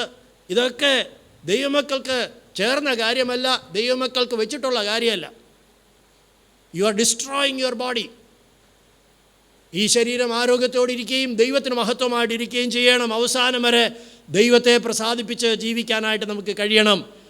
അതാണ് ഈ രക്ഷയെ ഗണ്യമാക്കി ജീവിക്കുന്നത്. രക്ഷിക്കപ്പെട്ട ഒരു ദൈവപൈതൽ അവനറിയാം, ഇത് ദൈവം ഈ ആയുസ്സിൽ ദൈവത്തെ പ്രസാദിപ്പിക്കാൻ തന്നിരിക്കുന്ന ഒരു ശരീരമാണ്. ശരീരത്തിന് ദൈവം തന്ന കഴിവുകൾ കാണും, ആരോഗ്യം കാണും, പാടാൻ കഴിവ് കാണും, അല്ലെങ്കിൽ ഓടാൻ കഴിവ് കാണും, ചാടാൻ കഴിവ് കാണും. ഇതെല്ലാം ദൈവത്തിന് മഹത്വത്തിനായിട്ട് ചെയ്തോണം. മൂന്നാമത്തെ വിഷയത്തിലേക്ക് വരാം. 1 തിമോത്തിയോസ് 4-ാം അധ്യായത്തിൻ്റെ 14-ാം വാക്യം. അപ്പോൾ ഒന്ന്, പുറമേയുള്ള കാര്യങ്ങൾക്ക് പ്രാധാന്യം കൊടുത്ത് സ്വഭാവം കർത്താവിന് അനുരൂപമായിട്ട് വെളിപ്പെടുന്നത് ഉപേക്ഷയായിട്ട് വിചാരിച്ചാൽ നാം തെറ്റിയൊഴിയാൻ കഴിയാതെ പോകും. വിശ്വാസികൾക്ക് സംഭവിക്കുന്ന ഒരു പരീക്ഷ ഭക്തിയാണത്. 2, നമ്മുടെ ശരീരത്തെ ഉപേക്ഷയായിട്ട് വിചാരിക്കരുത്, നെഗ്ലക്റ്റ് ചെയ്യരുത്. ഇത് 2 കാര്യങ്ങൾ. ഒന്ന്, ഇത് ദൈവത്തിൻ്റെ മന്ദിരമാണ്. 2, ദൈവത്തിന് യാഗമായിട്ട് അർപ്പിക്കേണ്ടതാണ്. അത് ശ്രദ്ധയോടുകൂടെ ഓരോ ദിവസവും നാം ജീവിച്ചു കൊള്ളണം. നമ്മൾ എന്ത് അധ്വാനിച്ചാലും ഓർത്തോണം, ഈ ശരീരം ദൈവത്തിന് മഹത്വമായിട്ട് ജീവിക്കാൻ നാം ബാധ്യസ്ഥരാണ്. ദൈവത്തിന് മഹത്വത്തിന് വേണ്ടി ജീവിക്കാനുള്ളതാണ്. മൂന്നാമത്തെ വിഷയം 1 തിമോത്തിയോസ് 4-ാം അധ്യായം 14-ാമത്തെ വാക്യം. മൂപ്പന്മാരുടെ കൈവെപ്പോടുകൂടെ പ്രവചനത്താൽ നിനക്ക് ലഭിച്ചതായി നിന്നിലുള്ള കൃപാവരം ഉപേക്ഷയായി വിചാരിക്കാതെ, നെഗ്ലക്റ്റ് ചെയ്യാതെ ഇരിക്കേണ്ട, ഉപേക്ഷയായിട്ട് വിചാരിക്കരുത് എന്ന് പറഞ്ഞിരിക്കുന്ന മൂന്നാമത്തെ വിഷയമാണ് ദ സ്പിരിച്വൽ ഗിഫ്റ്റ്സ്. നിനക്ക് ലഭിച്ചിരിക്കുന്ന ആത്മീയ വരങ്ങളെ ഉപേക്ഷയായിട്ട് വിചാരിക്കരുത്, നിസ്സാരമായിട്ട് കാണരുത്, അവഗണിക്കരുത്. അത് വളരെ ശ്രദ്ധിക്കേണ്ടതായിട്ടുള്ള ഒരു കാര്യമാണ്. രക്ഷയെ ഗണ്യമാക്കാതെ പോകുമ്പോൾ, നാം അതിനെ ഉപേക്ഷയായിട്ട് വിചാരിക്കുമ്പോൾ വന്നു കയറുന്ന, അത് പരിശോധിക്കാനുള്ള മൂന്നാമത്തെ പരിശോധനയാണിത്. തിമോത്തിയോസിനോട് പൗലോസ് പറയുകയാണ്, മൂപ്പന്മാരുടെ കൈവെപ്പിനാൽ നിനക്ക് ദൈവത്തിൻ്റെ ആത്മാവ് നിൻ്റെ മേൽ വ്യാപരിക്കുകയും ദൈവത്തിൻ്റെ ആത്മാവിൻ്റെ കൃപകളും കൃപാദാനങ്ങളും ഗിഫ്റ്റ്സ് നിൻ്റെ മേൽ പകരപ്പെടുകയും ചെയ്തിട്ടുണ്ട്. ഇതെല്ലാം ഓരോ പർപ്പസിന് വേണ്ടിയുള്ളതാണ്. 2 അപകടങ്ങളുണ്ട് പരിശുദ്ധാത്മാവിൻ്റെ കൃപാവരങ്ങൾ. അന്യഭാഷ തുടങ്ങിയുള്ള എല്ലാ കൃപാവരങ്ങൾക്കും, എല്ലാ വരങ്ങളെന്ന് നമ്മൾ പറയുന്ന ഗിഫ്റ്റ്സ് എന്ന് പറയുന്നതിനും ഗ്രേസ് എന്ന് പറയുന്നതും കൃപകളെന്ന് പറയുന്ന തന്നിട്ടുള്ള പരിപാലനം ചെയ്യാനും മറ്റുള്ളവരെ സഹായിക്കാനും ഇങ്ങനെയൊക്കെ ലഭിക്കുന്ന കൃപകളുണ്ട്. ഇതെല്ലാത്തിനുമുള്ള രണ്ട് അപകടങ്ങളുണ്ട്. ഒന്ന്, നോൺ യൂസ്, ഉപയോഗിക്കാതിരിക്കുക. അത് ഉപയോഗിക്കാതെ ഇരിക്കുക. അത് ഒരു പ്രകാരത്തിലും അത് ഗണ്യമാക്കുന്നില്ല. നാം അത് അവഗണിച്ച് കളയുക. ഭാഷാവരം ലഭിച്ചിട്ടുണ്ട്, പക്ഷേ അത് ഉപയോഗിക്കത്തില്ല. പേഴ്സണൽ പ്രെയറിൽ പോലും അത് ഉപയോഗിക്കുകയില്ല. പരസ്യമായി പ്രാർത്ഥിക്കുമ്പോൾ വ്യവസ്ഥ അനുസരിച്ച് ഉപയോഗിക്കാവും. വ്യക്തിപരമായ പ്രാർത്ഥനയിൽ അത് ഉപയോഗിച്ചോണം. മറ്റുള്ള എല്ലാ കൃപാവരങ്ങളും. രണ്ടാമത്തേത് മിസ്യൂസ് ഓർ അബ്യൂസ്. അതിനെ തെറ്റായിട്ട് ഉപയോഗിക്കുക. എന്താണ് ഈ തെറ്റായിട്ടുള്ള ഉപയോഗം? അത് മനസ്സിലാക്കാനായിട്ട് ഒരു വാക്യം നമുക്ക് വായിക്കാം. 1 പത്രോസ് 4-ാം അധ്യായത്തിൻ്റെ 10-ാം വാക്യം. എല്ലാ കൃപാവരങ്ങളുടെയും ഉപയോഗത്തിനുള്ള ദൈവിക വ്യവസ്ഥയാണ് 1 പത്രോസ് 4-ാം അധ്യായത്തിൻ്റെ 10-ാം വാക്യം. ചിലർക്ക് ഭാഷാവരം ലഭിച്ച് കാണത്തില്ല. മറ്റു ചില വിശേഷ കൃപകളായിരിക്കും ദൈവം തന്നിരിക്കുന്നത്. എനിക്കതില്ല എന്നല്ല പറയേണ്ടത്. എനിക്ക് തന്നത് അതൊരു താലന്താണെങ്കിലും അതുകൊണ്ട് വിശ്വസ്തമായിട്ട് വ്യാപാരം ചെയ്യണം. 1 പീറ്റർ chapter 4:10. 1 പത്രോസ് 4-ാം അധ്യായം 10-ാം വാക്യം. ഓരോരുത്തന് വരം ലഭിച്ചതുപോലെ വിവിധമായുള്ള ദൈവകൃപയുടെ നല്ല ഗ്രഹവിചാരകന്മാരായി അതിനെ കൊണ്ട് അന്യോന്യം ശുശ്രൂഷിപ്പേൻ. രണ്ട് വാക്കുകൾ ശ്രദ്ധിക്കണം. ഒന്ന്, ഗുഡ് സ്റ്റിവേർഡ്സ്. ഇത് എൻ്റേതല്ല, പകരം ഞാൻ കണക്ക് ബോധിപ്പിക്കേണ്ടതാണെന്ന് ഓർത്തുകൊള്ളണം. ദൈവമക്കളെ, ദൈവം തന്നിരിക്കുന്ന എല്ലാ കൃപാവരങ്ങൾക്കും കൃപാദാനങ്ങൾക്കും നാം കണക്ക് പറയേണ്ടതാണ്. We are only stewards. മറ്റൊരാളുടേത് കൈകാര്യം ചെയ്യുവാൻ ദൈവം തന്നിരിക്കുകയാണ്. അവിടെയാണ് ആ താലന്തുകളുടെ ഉപമ നാം ശ്രദ്ധിക്കേണ്ടത്. 5 കൊടുത്തു, 2 കൊടുത്തു, 1 കൊടുത്തു. കൊടുത്തവൻ അതിന് കണക്ക് ചോദിക്കും. 2, നല്ല ഗൃഹവിചാരകന്മാരായി അതിനെക്കൊണ്ട് അന്യോന്യം ശുശ്രൂഷിക്കണം. മറ്റൊരാൾക്കാണ് അതുകൊണ്ട് പ്രയോജനം ഉണ്ടാകേണ്ടത്. ദൈവം എനിക്ക് തന്ന ഒരു കൃപാവരം കൊണ്ട് എനിക്ക് പ്രയോജനം വരുത്താൻ ഒരിക്കലും ശ്രമിക്കരുത്. വളരെ ശ്രദ്ധിച്ച് കേൾക്കണം. ഇന്നത്തെ ആത്മീയലോകം ശ്രദ്ധിച്ചാൽ കൃപാവരങ്ങൾ കൊണ്ട് അവനവന് പ്രയോജനം വരുത്തുന്ന ഒരു കാലഘട്ടത്തിലാണ് നമ്മൾ ജീവിച്ചിരിക്കുന്നത്. കൃപാവരത്തെ ദൈവം തന്നിരിക്കുന്നത് അതെന്തു തന്നെ ആയിക്കോട്ടെ, അവനവൻ ആത്മീയവർദ്ധന വരുത്താനുള്ള ഒറ്റ കാര്യമേ ഉള്ളൂ. അത് അന്യഭാഷയുടെ ഒരു പ്രത്യേക കാറ്റഗറിയാണ് സെൽഫ് എഡിഫിക്കേഷന് വേണ്ടി തന്നിരിക്കുന്നത്, തന്നെത്താൻ ആത്മീയവർദ്ധനവിനായിട്ട് തന്നിരിക്കുന്നത്. ബാക്കിയുള്ള എല്ലാ കൃപാവരങ്ങളും മറ്റുള്ളവരെ ശുശ്രൂഷിക്കാനുള്ളതാണ്, മറ്റൊരാൾക്ക് പ്രയോജനം ലഭിക്കണം. ഞാൻ പ്രാർത്ഥിച്ചാൽ, ഞാൻ പ്രസംഗിച്ചാൽ, ഞാൻ പ്രവചിച്ചാൽ, ഞാൻ വ്യാഖ്യാനിച്ചാൽ, ഞാൻ എന്ത് ശുശ്രൂഷ ചെയ്താലും ആർക്കെങ്കിലും പ്രയോജനമുണ്ടോ എന്ന് പരിശോധിച്ചോണം. ആർക്കും പ്രയോജനമില്ലെങ്കിൽ നിർത്തിയേച്ച് ദൈവത്തോട് ചോദിക്കണം, കർത്താവേ ഇത് നീ തന്നതാണോ എന്നൊന്ന് മനസ്സിലാക്കി തരണേ എന്ന് പ്രാർത്ഥിക്കണം. ദൈവം തരുന്ന പരിശുദ്ധാത്മാവിൻ്റെ കൃപാവരങ്ങൾ മറ്റുള്ളവരുടെ ആത്മീയ വർധനവിനായിട്ട് പ്രയോജനപ്പെടുത്തുന്നില്ലെങ്കിൽ വി ആർ മിസ്യൂസിങ് ദാറ്റ്. അത് പറയാനായിട്ടാണ് ആ വാക്യം വായിച്ചത്. നാം അതിനെ ദുരുപയോഗം ചെയ്യുകയാണ്. അതുകൊണ്ട് ലാഭമുണ്ടാക്കാൻ, അതുകൊണ്ട് പേരുണ്ടാക്കാൻ, അതുകൊണ്ട് പ്രശസ്തി ഉണ്ടാക്കാൻ, അതുകൊണ്ട് പണമുണ്ടാക്കാൻ, അതുകൊണ്ട് സ്വാധീനമുണ്ടാക്കാൻ, അതുകൊണ്ട് കൂട്ടുകെട്ടുണ്ടാക്കാൻ, എന്തിനു നാം ഉപയോഗിച്ചാലും we are only misusing that. അതിനെ നാം ദുരുപയോഗം ചെയ്യുകയാണ്. എന്നാൽ അതുകൊണ്ട് ആർക്കെങ്കിലും ആത്മീയ വർധനവോ ഒരു പ്രയോജനമോ വരുത്തുന്ന ഒരു ശുശ്രൂഷ ചെയ്യാനായിട്ട് നാം ഉത്സാഹിക്കണം. അതുകൊണ്ട് ശുശ്രൂഷ ചെയ്യാനുള്ള ഉത്സാഹം എനിക്കൊരു സംതൃപ്തി ലഭിക്കാൻ വേണ്ടിയാണെങ്കിൽ പോലും അത് മിസ്യൂസാണ്. ചില കാര്യങ്ങളുണ്ടല്ലോ, നമുക്ക് ചിലത് ചെയ്ത് കഴിയുമ്പോൾ നമുക്കൊരു ഞാൻ എന്തോ സംതിങ് നേടിയെന്നൊരു തോന്നൽ തോന്നും. ഈ ആത്മസംതൃപ്തിക്ക് വേണ്ടി അല്ല കൃപാവരങ്ങൾ ദൈവം തന്നിരിക്കുന്നത്. അത് മറ്റുള്ളവരുടെ ആത്മീയ വർധനവിനും മറ്റൊരാളെ ശുശ്രൂഷിക്കുന്നതിനും വേണ്ടി ഉപയോഗിച്ചോണം. Otherwise it is only a misuse. അപ്പോൾ ഉപയോഗിക്കാത്ത കൂട്ടരുണ്ട്, ദുരുപയോഗം ചെയ്യുന്ന കൂട്ടരുണ്ട്. ശരിയാവണ്ണം അതിനെ ഉപയോഗിക്കാൻ കഴിയണം. അതാണ് ഈ നെഗ്ലിജൻസ് അവോയ്ഡ് ചെയ്യാനുള്ള ആവശ്യം. എന്താണ് ഈ കൃപാവരങ്ങളിൽ ചെയ്യേണ്ടത്?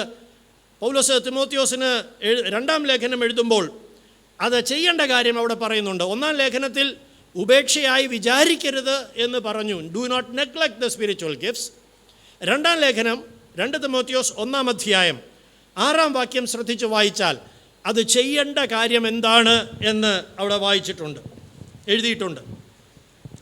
അതുകൊണ്ട് എൻ്റെ കൈവെപ്പിനാൽ നിന്നിലുള്ള ദൈവത്തിൻ്റെ കൃപാവരം ജ്വലിപ്പിക്കണമെന്ന് നിന്നെ ഓർമ്മപ്പെടുത്തുന്നു. അത് വളരെ ശ്രദ്ധിച്ച് നാം പഠിക്കേണ്ടതായിട്ടുള്ളൊരു വാക്യമാണ്. സ്റ്റെറപ്പ് എന്നാണ് ഓൾഡ് കിങ് ജെയിംസ് എഴുതിയിരിക്കുന്നത്. പക്ഷേ അവിടെ ഉപയോഗിച്ചിരിക്കുന്ന ഭാഷ കുറച്ചുകൂടെ അർത്ഥവത്തായിട്ട് ട്രാൻസ്ലേറ്റ് ചെയ്താൽ, ഇംഗ്ലീഷിലെ ചില ട്രാൻസ്ലേഷൻസ് അതങ്ങനെ പറയുന്നുണ്ട്, ഫാൻ ഇൻ ടു ഫ്ലെയിം, ഊതി കത്തിക്കണം എന്നാണ് അത് എഴുതിയിരിക്കുന്നത്. ഈ കൃപാവരങ്ങളെ ഉപേക്ഷയായി വിചാരിക്കുന്നുണ്ടോ ഇല്ലയോ എന്ന് പരിശോധിക്കാൻ ഈ ഒരൊറ്റ വാക്യം മതി. ഒന്നാം ലേഖനത്തിൽ പൗലോസ് പറഞ്ഞു, മൂപ്പന്മാരുടെ കൈവെപ്പിനാൽ നിനക്ക് ലഭിച്ച കൃപാവരങ്ങളെ നീ നെഗ്ലക്റ്റ് ചെയ്യരുത്, ഉപേക്ഷയായിട്ട് വിചാരിക്കരുത്. രണ്ടാം ലേഖനത്തിൽ പൗലോസ് പറഞ്ഞു, നീ അതിനെ ഊതി ഊതി കത്തിക്കണം. പഴയ വിറകടുപ്പിൽ ആ തീക്കനലിങ്ങനെ ആ ജ്വാല കെട്ടുപോകുമ്പോൾ അതിനെ ഇങ്ങനെ ഊതും. എന്താണ് ഈ ഊതി കത്തിക്കുക എന്ന് പറഞ്ഞാൽ? ഏതാണ് ഈ കാറ്റ്? അപ്പോസ്തലന്മാരുടെ പ്രവർത്തികൾ വായിച്ചാൽ അവർ കൂടെ അത് ഊതി കത്തിക്കുമായിരുന്നു. ഇത് നമ്മൾ ഊതി കത്തിക്കുന്നതല്ല, അല്ലെങ്കിൽ ഏതെങ്കിലും ഒരു ദൈവദാസനോ പാസ്റ്ററോ വന്ന് ഊതാനല്ല. ഇന്ന് അങ്ങനത്തെ ഊത്തുകാരുണ്ട്. ഈ ഊത്തുകാരുടെ പുറകെ പോകരുത്. എന്താ ഊതേണ്ടത്? നാം എസെക്കിയേൽ വായിക്കുന്ന പോലെ, കാറ്റേ വന്ന് ഈ നിഹതന്മാർ ജീവിക്കേണ്ടതിന് അവരുടെ മേൽ ഊതുക. ദൈവസന്നിധിയിലേക്ക് ചെന്ന് ദൈവത്തിൻ്റെ മുമ്പാകെ ഇരുന്ന് ഉപവാസത്തോടുകൂടെ പ്രാർത്ഥനയോടെ ഇരുന്ന് മാളിക മുറിയിൽ വീശിയ ആ കാറ്റ് എൻ്റെ മേലും ഒന്ന് ഊതണമേ, ഈ കൃപാവരത്തെ ഒന്ന് ജ്വലിപ്പിക്കണമേ എന്ന് പറഞ്ഞ് ആ കാറ്റ് ഊതാനായിട്ട് ചെന്ന് ദൈവസന്നിധിയിലിരിക്കണം. ഇരിക്കുന്നുണ്ടോ? കർത്താവ് തന്ന കൃപാവരങ്ങളെ ജ്വലിപ്പിക്കുന്നത് ആ തന്നവൻ്റെ കാറ്റാണ്, ദൈവത്തിൻ്റെ ആത്മാവിൻ്റെ കാറ്റാണ്. നിഹതന്മാരെ, ഈ അസ്ഥികളെ ജീവിപ്പിക്കുന്നത്, അതിനെ മാംസവും ഞരമ്പും വെച്ച് പിടിപ്പിക്കുന്നത്, അതിനെ ത്വക്ക് പിടിപ്പിക്കുന്നത്, അതിനെ ജീവനുള്ള സൈന്യമായി എഴുന്നേൽപ്പിച്ച് നിർത്തുന്നത് അതിൻ്റെ മേൽ ഊതുന്ന ദൈവത്തിൻ്റെ പരിശുദ്ധാത്മാവാണ്. ദ ന്യൂമ, ദ റൂഹ, എബ്രായ വാക്കാണത്, ഒരു കാറ്റാണത്. ആ കാറ്റ് ഊതിക്കൊണ്ടിരിക്കണം. എത്ര നാളായി ഒരു ചെറിയ കാറ്റെങ്കിലും ഊതിയിട്ട്? കാറ്റടിച്ചാലുള്ള സംഭവങ്ങൾ നമ്മൾ ഈ ദിവസങ്ങളിൽ കണ്ടല്ലോ. കാറ്റൊന്ന് ശകലം സ്പീഡ് കൂടിയാൽ മതി, എല്ലാം ഇളകി മറിയും. ചിലതൊക്കെ ഒടിഞ്ഞു വീഴും, ചിലതൊക്കെ തകർന്ന് വീഴും, ചിലതൊക്കെ പാടെ വേരോടെ പിഴുതു വീഴും. ഈ കാറ്റടിച്ചാൽ പലതും സംഭവിക്കും. നമുക്ക് കാറ്റടിക്കല്ലേ എന്നാ പ്രാർത്ഥന. ദൈവവേദനയിലെ, are you neglecting your salvation? നിൻ്റെ രക്ഷയെ നീ ഗണ്യമാക്കാതെയാണോ ജീവിക്കുന്നത്? രക്ഷയെ ഗണ്യമാക്കിക്കൊണ്ട് ജീവിക്കുന്ന ഒരു ദൈവവേദൽ കൂടെ ചെന്ന് കർത്താവിൻ്റെ സന്നിധിയിലിരിക്കും. പിന്നെയും ഈ കാറ്റ് എൻ്റെ മേൽ ഒന്ന് വീശണമേ. സഭയായിട്ട് ചെന്ന് കൂടിയിരിക്കും, കർത്താവേ ഈ കാറ്റ് എൻ്റെ മേൽ വീശണമേ. അപ്പോസ്തലന്മാരുടെ പ്രവർത്തികൾ വായിച്ചാൽ അവർ ധാരാളം ഉപദ്രവങ്ങൾ നേരിട്ടു, എതിർപ്പുകൾ നേരിട്ടു, ഭീഷണികൾ നേരിട്ടു, വെല്ലുവിളികൾ നേരിട്ടു. അവർ ഓടി ദൈവസന്നിധിയിൽ കൂടി വന്നു, ഒരുമനപ്പെട്ട് കൂടി വന്നു. നമ്മൾ അടുത്ത വായിക്കുന്നത്, എല്ലാവരും പരിശുദ്ധാത്മാവ് നിറഞ്ഞവരായി അവർ കൂടിയിരുന്ന സ്ഥലം കുലുങ്ങി. കാറ്റടിക്കുമ്പോഴുള്ള സംഭവമാണ്. ഒരു കാറ്റെങ്കിലും അടിച്ചില്ലെങ്കിലേ ഈ ഉള്ളതങ്ങ് കെട്ടുപോകും. വീട്ടിൽ ബെഡ്റൂമിലിരുന്ന് ഈ കാറ്റടിക്കുന്നവരെ നീ മുട്ടന്മേലിരുന്നോണം. കുടുംബമായിട്ട് ഈ കാറ്റ് വീശുന്നത് വരെ ഈ കാറ്റിൻ്റെ മേലൊന്ന് വീശണം. ദൈവസഭയായി, പ്രാദേശിക സഭയായി ഈ കാറ്റ് വീശുന്നവരെ ഒന്ന് ദൈവസഭയിൽ ഇരിക്കാമോ? ഈ നാളുകളിൽ അതിനു വേണ്ടി സമർപ്പിക്കാമോ? അതിനൊരൊരുക്കമില്ലെങ്കിൽ, അതിനൊരു സമർപ്പണമില്ലെങ്കിൽ നാം രക്ഷയെ ഗണ്യമാക്കാതെ ജീവിക്കുന്നവരാ. തിമോത്തിയോസിനോട് പറഞ്ഞു, ഉപേക്ഷയായി വിചാരിക്കല്ലേ. അവൻ ശുശ്രൂഷ നിൽക്കുന്നവനായിരുന്നു. ഉപേക്ഷയായി വിചാരിക്കരുതേ. ഞായറാഴ്ച രാവിലെ ആകുമ്പോൾ ഒരു തട്ടിക്കൂട്ട്, എല്ലാം തട്ടിക്കൂട്ടി, അവിടെ നിന്ന് ഇങ്ങോട്ട് മറിച്ച്, ഇവിടെ നിന്ന് അങ്ങോട്ട് മറിച്ച് ഒരു പ്രസംഗവും തട്ടിക്കൂട്ടിക്കൊണ്ട് വരും. നിൻ്റെ മേൽ കാറ്റൂതിയിട്ട് എത്ര നാളായി? നിൻ്റെ മേലൊരു കാറ്റൂതിയിട്ട് എത്ര നാളായി? ദൈവത്തിൻ്റെ ആത്മാവ് ഊതുമ്പോൾ അതാകമാനമെന്ന് ഇളക്കി മറിക്കും. അത് അടി കിടക്കുന്ന വിഷയങ്ങളെ പുറത്തു കൊണ്ടുവരും. അത് ആഴത്തിലുള്ള വിഷയങ്ങളെ പുറത്തു വരും. കഴിഞ്ഞ നാളുകളിൽ, കാലാകാലങ്ങളിൽ ദൈവത്തിൻ്റെ കാറ്റടിച്ചത് കൊണ്ടാണ് ഇന്ന് നമ്മൾ ഈ അവസ്ഥയിലെങ്കിലും ഇരിക്കുന്നത്. പകൽക്കാലം ദൈവത്തിൻ്റെ പരിശുദ്ധാത്മാവ് ഓർപ്പിക്കുകയാണ്, എന്നെയും നിങ്ങളെയും ജ്വലിപ്പിക്കുമാറ്, നമ്മിൽ പകർന്ന, കഴിഞ്ഞ നാളുകൾ പകർന്ന കൃപാവരങ്ങളെ ജ്വലിപ്പിക്കുമാറ് വീശുന്ന ശക്തിയേറിയൊരു കാറ്റ് ഈ നാളുകൾ നമ്മുടെ മേലും ദൈവജനത്തിൻ്റെ മേൽ ആകമാനം വീശുവാൻ ദൈവത്തിന് താല്പര്യമുണ്ട്. അതിനുവേണ്ടി ദൈവസന്നിധിയിൽ ഒന്നിരിക്കാൻ തയ്യാറാണോ? Do not neglect the gifts of the Holy spirit.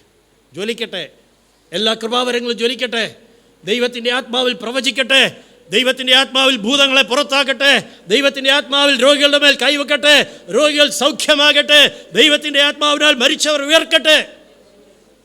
ഇത് ആവേശം കൊള്ളിക്കാൻ പറയുന്നതല്ല. ദൈവത്തിൻ്റെ വലിയൊരു കാറ്റ് വീശാനായിട്ട് പോകുക. കഴിഞ്ഞ ദിവസങ്ങൾ ദേശത്തെ അങ്ങുഞ്ഞൊക്കെ കാറ്റടിച്ച് എല്ലായിടും അടിച്ചു. ഞാൻ ചോദിച്ചു, കർത്താവേ എന്താ സംഭവം? കർത്താവ് പറഞ്ഞു, ഇതൊരു അടയാളമാണ്. എസെക്കിയേലിനോട് പറഞ്ഞതുപോലെ ഇതൊരടയാളമാ. ആത്മീയ ലോകത്തിന് മേൽ ഞാനൊരു കാറ്റ് വീശാൻ പോകുകയാണെന്ന് ദൈവജനത്തോട് വിളിച്ചു പറയുവാൻ ദൈവത്തിൻ്റെ പരിശുദ്ധാത്മാവ് എന്നോട് സംസാരിച്ചു. ഇന്ന് പകൽക്കാലം ഞാൻ ദൈവസഭയോട് പറയുകയാണ്, ആര് ഏൽപ്പിച്ചു കൊടുക്കുമോ ഈ കാറ്റ് വീശുവാൻ, ആരേൽപ്പിച്ചു കൊടുക്കുമോ അവരെ ആമേൻ ജ്വലിക്കുന്ന യോഹന്നാൻ സ്നാപകനെ പോലെ ജ്വലിച്ച് പ്രകാശിക്കുന്ന വിളക്കുകളായി ഭൂമണ്ഡലത്തിൽ അവിടെ ഇടങ്ങളായിട്ട് നിർത്തുവാൻ തക്കവണ്ണം ശക്തിയേറിയ കാറ്റ് വരും ദിവസങ്ങളിൽ ദൈവം അയക്കാനായിട്ട് പോവുകയാണ്. ദൈവജനം അതിനു വേണ്ടി തയ്യാറെടുത്തു. നാലാമത്തെ കാര്യം കൂടെ പറഞ്ഞ് ഞാൻ അവസാനിപ്പിക്കാം. ആമേൻ. എബ്രായ ലേഖനം 10-ാം അധ്യായം 24-ാം വാക്യം. Do not neglect. ഉപേക്ഷയായിട്ട് വിചാരിക്കരുത്. നാലാമത്തെ വിഷയം. എബ്രായ ലേഖനം 10-ാം അധ്യായം 24-ാം വാക്യം. ചിലർ ചെയ്യുന്നത് പോലെ നമ്മുടെ സഭായോഗങ്ങളെ ഉപേക്ഷിക്കാതെ. ചിലർ ഇതും ഉപേക്ഷിക്കും. എന്താ? രക്ഷയെ ഗണ്യമാക്കാതെ പോകുന്ന ദൈവമക്കളുടെ ജീവിതത്തിലുള്ള നാലാമത്തെ ലക്ഷണം സഭായോഗങ്ങളെ നെഗ്ലക്റ്റിംഗ് ദ ഫെലോഷിപ്പ്. കൂട്ടായ്മയ്ക്ക് താല്പര്യമില്ല, സഭായോഗങ്ങൾക്ക് താല്പര്യമില്ല. സൗകര്യം ഉണ്ടെങ്കിൽ, മഴയില്ലെങ്കിൽ, വേറെ കല്യാണം ഉറപ്പൊന്നും ഇല്ലെങ്കിൽ, വേറെ അസൗകര്യങ്ങളൊന്നും ഇല്ലെങ്കിൽ അത് ദൈവ നടത്തിപ്പായിട്ട് കണക്കാക്കി കൂട്ടായ്മയ്ക്ക് വരുന്ന നല്ല വിശ്വാസികൾ. ദൈവ നടത്തി പറയുന്നത് അങ്ങനൊന്നും അല്ല കേട്ടോ. ദൈവ നടത്തി പറയുന്നത് അങ്ങനൊന്നും അല്ല. അത് രക്ഷയെ ഗണ്യമാക്കാതെ പോകുന്നതിൻ്റെ അടയാളമാണ്. ഇല്ല, മനസ്സിലായിട്ടില്ലെങ്കിൽ ഇന്ന് മനസ്സിലായിക്കും. രക്ഷയെ ഗണ്യമാക്കാതെ ജീവിക്കുന്നതിൻ്റെ അടയാളമാണ് അത്. നെഗ്ലക്റ്റ് ചെയ്യും. അതാരെങ്കിലുമൊക്കെ നടത്തിക്കോളും. അവിടെ ആരെങ്കിലുമൊക്കെ വന്നിരുന്ന് പ്രാർത്ഥിച്ചോളൂ. ആർക്ക് വേണം? Are you neglecting the fellowship? സഭായോഗങ്ങളെ ഉപേക്ഷയായി വിചാരിക്കുന്നുണ്ടോ? രക്ഷയെ ഗണ്യമാക്കാതെ പോകുന്നവരുടെ ജീവിതത്തിലുള്ള നാലാമത്തെ ലക്ഷണമാണ്. ഈ 4 കാര്യങ്ങൾ വെച്ച് അവരവരുടെ ജീവിതത്തെ പരിശോധിച്ചോണം. കഴിഞ്ഞ ദിവസം നെഹമ്യാവിൻ്റെ പുസ്തകം പഠിച്ചല്ലോ. വായിച്ച മോളെ, അതിൻ്റെ ബാക്കി കൂടെ വായിച്ച ആ 10-ാം അധ്യായത്തിൽ 24-ാം വാക്യം. അതെങ്ങനെ ചെയ്യണം? സഭായോഗങ്ങളെ ഉപേക്ഷിക്കാതെ തമ്മിൽ പ്രബോധിപ്പിച്ചുകൊണ്ട് സ്നേഹത്തിനും സൽപ്രവർത്തികൾക്കും ഉത്സാഹം വർദ്ധിപ്പിപ്പാൻ അന്യോന്യം സൂക്ഷിച്ചുകൊള്ളുക. അന്യോന്യം സൂക്ഷിക്കണം. നാൾ കഴിയുന്ന അടുത്ത വാക്യം. നാൾ സമീപിക്കും തോറും. കാരണം നാം തെറ്റി ഒഴിയാനുള്ള നാള് സമീപിക്കുകയാണ്. നാള് സമീപിക്കും തോറും, നാള് സമീപിക്കുന്നു എന്ന് കാണും തോറും അത് അധികമായി ചെയ്യേണ്ടതാകുന്നു. എന്താ? അധികം കൂട്ടായ്മ ഉപേക്ഷിക്കണം. അങ്ങനെ ഇപ്പോൾ പഠിച്ചേക്കുന്നത്. അധികമായി കൂട്ടായ്മ ഉപേക്ഷിക്കുന്നു. രക്ഷപ്പെടത്തില്ല, എസ്കേപ്പ് ചെയ്യത്തില്ല. എസ്കേപ്പ് ചെയ്യണോ, തെറ്റി ഒഴിയണോ, അധികമായി സഭായോഗങ്ങൾ ഉപേക്ഷിക്കാതിരിക്കണം. ഇന്ന് പകൽക്കാലം ചില സമർപ്പണം ആ കാര്യത്തിൽ ആവശ്യം. കഴിഞ്ഞ ദിവസം നമ്മൾ നെഹമ്യാവിൻ്റെ പുസ്തകം പഠിച്ചപ്പോൾ, നെഹമ്യാവിൻ്റെ പുസ്തകവും നമ്മൾ വേഗത്തിൽ അതിൻ്റെ ഔട്ട്ലൈൻ മാത്രം, വചനം പഠിക്കാൻ ആഗ്രഹിക്കുന്നവർക്ക് മനസ്സിലാകുന്ന ചില പ്രധാന കാര്യങ്ങൾ മാത്രമേ പറഞ്ഞുള്ളൂ. അതിനകത്ത് ഒരു കാര്യം നമ്മൾ ആ 10-ാം അധ്യായം വായിച്ചപ്പോൾ പറഞ്ഞു, അവർ ദൈവം മുമ്പാകെ ഒരു ഉടമ്പടി ചെയ്തു എന്നൊരു കാര്യം ഞാൻ സൂചിപ്പിച്ചിരുന്നു. എത്ര പേര് ശ്രദ്ധിച്ചെന്ന് എനിക്കറിയില്ല. 10-ാം അധ്യായത്തിൻ്റെ 39-ാമത്തെ വാക്യം ഒന്ന് വായിക്കാം. Nehemiah chapter 10 verse 39. നെഹമ്യാവിൻ്റെ പുസ്തകം 10-ാം അധ്യായം 39-ാമത്തെ വാക്യം. വിശുദ്ധ മന്ദിരത്തിൻ്റെ ഉപകരണങ്ങളും അതിൽ ശുശ്രൂഷിക്കുന്ന പുരോഹിതന്മാരും വാതിൽ കാവൽക്കാരും സംഗീതക്കാരും ഇരിക്കുന്ന അറകളിലേക്ക് ഇസ്രായേൽ മക്കളും ലേവ്യരും ധാന്യം, വീഞ്ഞ്, എണ്ണ എന്നിവയുടെ ഉദർച്ചാർപ്പണം കൊണ്ടു ചെല്ലണം. ഞങ്ങളുടെ ദൈവത്തിന്റെ ആലയം. അവസാന വാക്ക് ഒന്നുകൂടെ വായിച്ചത്. ഞങ്ങളുടെ ദൈവത്തിന്റെ ആലയം ഞങ്ങൾ കൈവിടുകയില്ല. അത് പുതിയ മലയാള ട്രാൻസ്ലേഷൻ. ഇംഗ്ലീഷിലെ കിങ് ജെയിംസ് എഴുതിയിരിക്കുന്ന ഫോർസേക്ക് എന്നാണ്, ഉപേക്ഷിക്കയില്ലെന്നാണ്. NIV ട്രാൻസ്ലേറ്റ് നെഗ്ലക്റ്റ് എന്ന വാക്കാണ്. പുതിയ മലയാള പരിഭാഷയുടെ കയ്യിലുണ്ടെങ്കിൽ അത് എഴുതിയിരിക്കുന്നത് ഞങ്ങളുടെ ദൈവത്തിൻ്റെ ആലയം ഞങ്ങൾ അവഗണിക്കുകയില്ല. We will not neglect the house of our Lord. ഞങ്ങളുടെ ദൈവത്തിൻ്റെ ആലയത്തെ ഞങ്ങൾ അവഗണിക്കുകയില്ല. എന്താണ് അവരുടെ വിഷയം? അത് ഒരു ഇൻവെർട്ടഡ് കോമയിലാണ് മറ്റ് ട്രാൻസ്ലേഷൻസിലെല്ലാം എഴുതിയിരിക്കുന്നത്. നെഹമ്യാവിൻ്റെ കാലത്ത് നമ്മൾ അന്ന് കഴിഞ്ഞ ദിവസങ്ങളിൽ പഠിച്ചല്ലോ, എസ്ര മുന്നോട്ട് വന്നു, ആലയം പണിതു. തുടർന്ന് യെരൂശലേമിൻ്റെ മതിലുകൾ പണിയുവാൻ നെഹമ്യാവിനിൽ കൂടെ ദൈവം എഴുന്നേൽപ്പിച്ച് ദൈവത്തിൻ്റെ വേല നടന്നു. ആ അധ്യായത്തിൻ്റെ 31 വാക്യം ഒന്ന് ശ്രദ്ധിച്ച് വായിക്കാം. ഇംഗ്ലീഷിലാണെങ്കിൽ അത് 29 വാക്യമാണ്. ഇംഗ്ലീഷ് ബൈബിൾ ഫോളോ ചെയ്യുന്നവർ 29 വാക്യം ശ്രദ്ധിച്ചാട്ട്, മലയാളത്തിൽ 31 വാക്യം, 10 അധ്യായം. ദേശത്തെ ജാതികൾ ശബത്ത് നാളിൽ ചരക്കോ യാതൊരു ഭക്ഷണ സാധനമോ വിൽപ്പാൻ കൊണ്ടുവന്നാൽ ഞങ്ങളത് ശബത്ത് നാളിലും വിശുദ്ധ ദിവസത്തിലും അവരോട് മേടിക്കുകയില്ല എന്നും 7-ാം ആണ്ടിനെ വിമോചന സംവത്സരമായും എല്ലാ കടവും ഇളച്ചു കൊടുക്കുന്നതായും പ്രമാണിക്കുമെന്നും ശബദവും സത്യവും ചെയ്തു. അവർ ഒരു ശബദവും സത്യവും ചെയ്തു. ആ ദൈവസന്നിധിയിൽ അവരൊരു കവനൻ്റ് ഉണ്ടാക്കി എന്ന് പറഞ്ഞാൽ, ഇന്ന് നമ്മൾ മുദ്രപത്രത്തിൽ ഒരു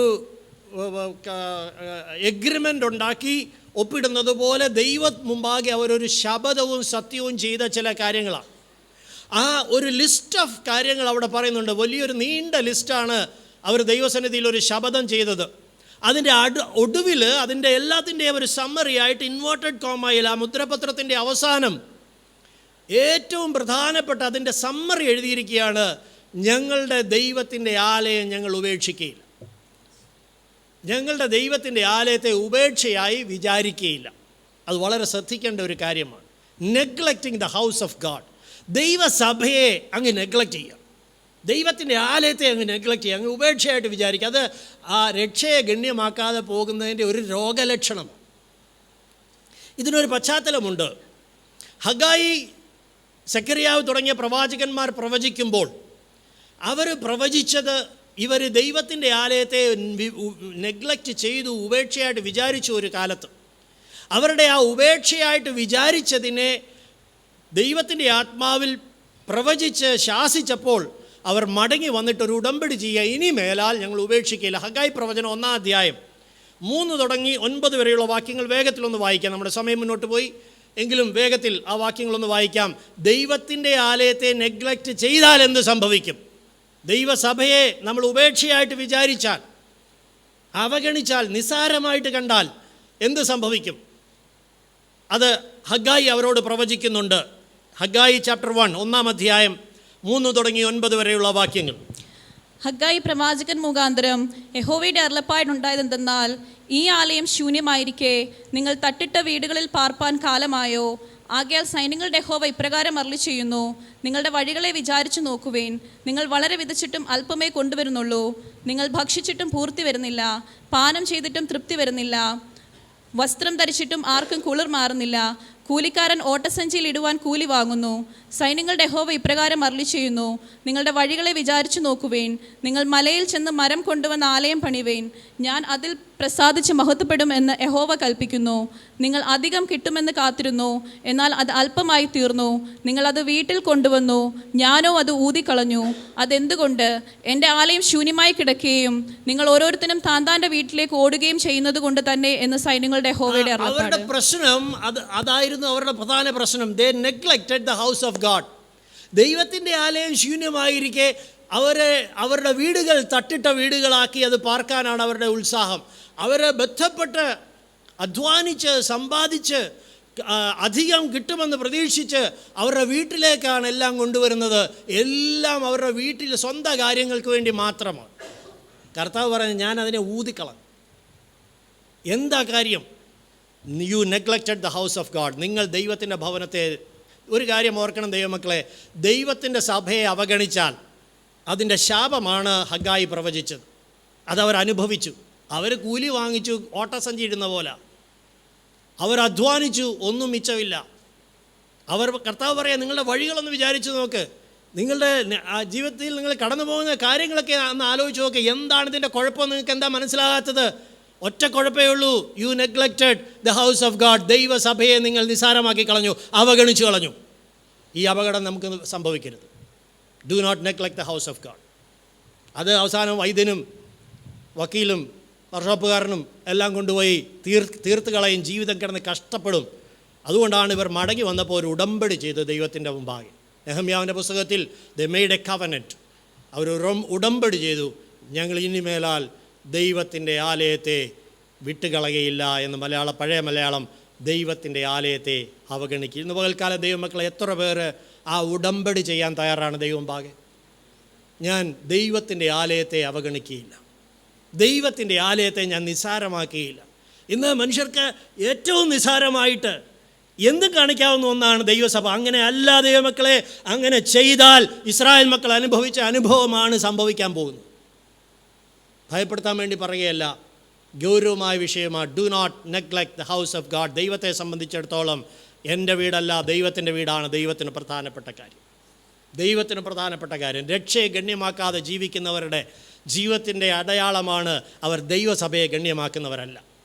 ദൈവസഭയെ പുച്ഛിക്കുന്നവർ ദൈവസഭയെ എന്തും പറയും, ദൈവസഭയെ വിമർശിക്കും, ദൈവസഭയെ നിസ്സാരമായി കാണും, ദൈവസഭയെ ചീത്തയാക്കണമെങ്കിൽ ചീത്തയാക്കും, എന്തും ചെയ്യും. Never do that. ഒരിക്കലും ചെയ്യരുത്. അത് ദൈവത്തിൻ്റെ വചനമാണ്. നെഹമ്യാവിൻ്റെ കാലത്ത് അത് പുതുക്കി പണിതപ്പോൾ ഒരു ഉടമ്പടി ചെയ്തപോലെ ദൈവം പാകെ ഒരു ഉടമ്പടി ചെയ്യണം. Put it in inverted commas, we will not neglect the house of God. നമ്മുടെ കണ്ണുകളെ ദൈവം പാകെ അടയ്ക്കാം.